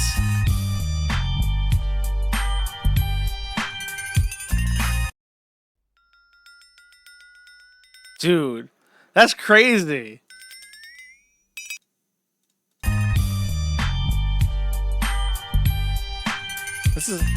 This is what I mean. I have like this, I don't know anything about music, but I have like super audio autism. And if I hear something, it's like, I have like crazy recollection. And it sends me to a fucking fit. If I'm thinking of a song and I can't find it, I will like search for it endlessly until I can find the song. And it has literally sent me into like 8-hour long frenzies trying to figure out where a song was. And I only have like half of like a sound in my memory, and it's like a complete fucking SPAC attack. Anyways, very interesting. Tech Controller for 25 says, here's a taste of why you should watch Space King. Okay, let's see. Oh god, this is like some Warhammer shit, bro. Some aliens are single mothers on a genetic level. I wonder if it affects the behavior of the children. Curious. Tell them about per capita. I'm getting to it. That's funny. 8 million views? That's surprising. Is this with all the fascists like? Isn't this the animated show where they like murder a bunch of furries? Look, you don't need to pander to me. I'm not a fucking libtard, low IQ troglodyte, okay? I don't have to be pandered to in my media. Thank you. Ratlord111 for 3 says, there are Ghosts, which I assume is a Hamblely reference, I think. Humble Guardsman for 5 says, after refreshing the page, it updated to Mad at the Internet. I am felted. You are fucking felted. I changed it live on stream. I even said I was changing it. Thank you. Cino for 1 says, shout out to that purple Lee nigga tax brass. Oh yeah, the chairman who has a YouTube channel. Yeah, shoutouts to him. Shoutouts to the chair guy. Patrick Sneedson for 5 says, where are the stickers, Joshy boy? Or was I late and gay? They're coming next week. You can probably even check Maddie as of Monday. He'll probably be up. Thank you. Sneedo for 2 says, I don't know if you saw this, and then there is a link to the Kiwi Farms. Game journals give a shout out to Juice. Okay, let's see. Like a community thing. And then, I just wanted to include one more from just this random user, xJosh, who echoes how I feel about this. When your live service game only has 169,000 diehard fans logging in every day, and it's like a poof emoji. And he's quote tweeting Kiwi Farms, who is showing off, I don't know who Kiwi Farms is. I think they do interviews. Anyway, he's showing off the total player base from the API. You still have 169,000 players signing in every day versus whatever's going on Marathon. My social media outreach program is bearing fruits. That's a fucking Games Journal moment there. I was thinking when I published this, this is one of those things where you post it on the internet and you're like, yeah, this is a fucking banger right here. This is a fucking banger tweet. It's true though. I even said on the stream, it's like they have 170,000 people logging in to play this shit every fucking day, and it's not enough. How much money do you need? How much money do you need to make a profitable video game? It's like, I think it is the issue with like AWS. It's like no fucking company on earth has the wherewithal or the brain power in their companies to self-host their games anymore. So they have to lease like the most expensive subletting system ever conceived, AWS, with some of the highest profit margins ever fucking recorded in the history of mankind to run these services. Amazon makes so much fucking money off AWS. You can't even fucking conceive it. And instead of just self-hosting their machines and running this shit out of one data center or 2 data centers if you have, or 3 even if you have a huge player base on 3 different continents, like instead of just running that and letting it run itself and collecting fucking dividends for the rest of eternity off your live service, you have to continually be growing to make up for the losses of AWS eating into your profits. It's just nonsense. Like if you knew what the fuck you were doing, you could run Destiny and make a profit for the rest of your life. Like one person could theoretically keep Destiny afloat and just keep making money. No. Peen Wienerstein for once says, what happened to the bullets again? I forgot. Oh, when I switched over to the new system, I broke it. I haven't fixed it because I've been working on the forum instead. Sorry. Stealthy Geek for 5 says, my deck is beautifully constructed. My deck is beautifully constructed, Stalker. The 7-inch slant and abstract railings are intentional, Stalker. Enjoy prison. It could be true. After all, Patrick Tomlinson is a winner, and I dare not question his judgment. Thank you. Docs Found for 5 says, I searched, but could not find that comic you mentioned on the Kiwi Casino with the aliens confining human brains in balls and dropping them into forever hell. I remember, though. I saw this for the first time on 4chan, like on B, like more than 15 years ago, I want to say. So to recap, PPP and I were talking about this social media presentation of like hell and how it's a recurring theme in the amazing Digital Circus and Black Mirror and a bunch of other stuff where like there's an episode of Black Mirror where I think it's the Christmas episode where there's like a pedophile or child murderer. So they put his subconscious into like a holodeck and they run it at like a simulation where he's just trapped in nothing, simulating 1,000,000 years a second, and they leave it on overnight. And it's just supposed to be like the worst thing you can possibly imagine, like being stuck as like this AI that can't sleep, has nothing to do, and you're just fucking going crazy because you're stuck forever and ever in like this tormenting hell. And the first time I ever encountered this concept, it was a comic that I saw on 4chan where it was 2 aliens and a human drops down or is like abducted by them or something. And alien 1 is talking to alien B. And the human is screaming because they're like abducted. And he's like, oh, it's a noisy thing. So he cuts his head off with a saw and then sticks the head onto the bottom half of a sphere. And the head is like resuscitated and starts screaming. And he's like, in this ball will keep them alive for 100,000 years. And it will stop them from it'll project directly into their brainstem the most horrific things they could possibly imagine, all their worst fears and constant agony. And then the final frame is they drop the ball into this gigantic pit of other orbs. And the implication there is that the alien is just like mass dissecting humans and submitting them to this kind of like eternal forever torment. And I remember when I saw this, I was very young. I was like a young teenager, and it made me very uncomfortable. And I thought about it for like days after seeing it. And I developed a thought to cope with the existence of this extremely uncomfortable concept. And my thought is just that the human brain like isn't that. And if you took a human and subjected them to something like that, it would develop like a mental scar tissue. Like it would either just start to die and rot, or you would just develop a tolerance to this, and eventually it would just stop mattering altogether. Because it's like I don't think that it's possible to just make someone an absolute abject misery forever and ever and ever and ever. So that was my thought, and I really hate this trope of that they constantly trot out of like, imagine the worst, most terrible thing that never ends forever and ever and ever. And it's like it's trite now. It's like after Black Mirror and after this shit, it's like I'm so sick of this. There's even a post I remember on X a long time ago where it was like, you know, the Christian mythology really undoes itself with the concept of hell. Because it's forever. The idea is that you burn in the most agonizing lake of fire forever and ever and ever. And it's just so horrible and so terrible that it sort of like beckons it can't possibly be real. And it undermines the entire faith. And it's like, even if it was like 1,000 years or 1,000,000 years, as long as it ended sometime, then it would be more believable. So I don't know. That's what I was thinking of. I can't find that comic, but I think about this concept a lot because it had like an effect on me, and I don't know. Sneed Soda subscribed for 10 months. Thank you very much. I appreciate it.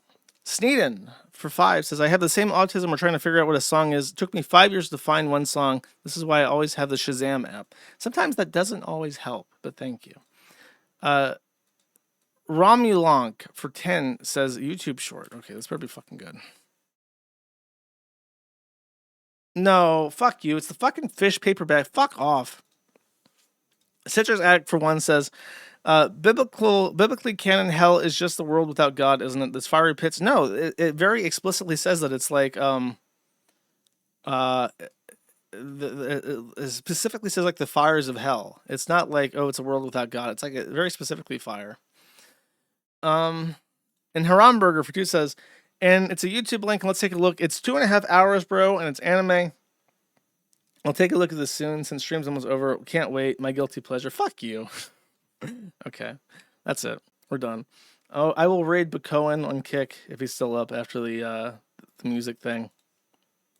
But I have a very, very special musical outro by a dear, someone I'm personally a fan of. Oh, that's Skibbity Biden. That's the wrong one, actually. Where did this go? Oh, here we go. Okay. No, sorry, I was not going to play Skibbity Biden again. This is what I got. All right, see you guys next Friday, unless I do a PPP thing later. Oh, no, I might do Stray over the weekend. We'll see. I might do that on Saturday, Sunday. So, whatever, I'll be back at some point. Take it easy. Bye-bye.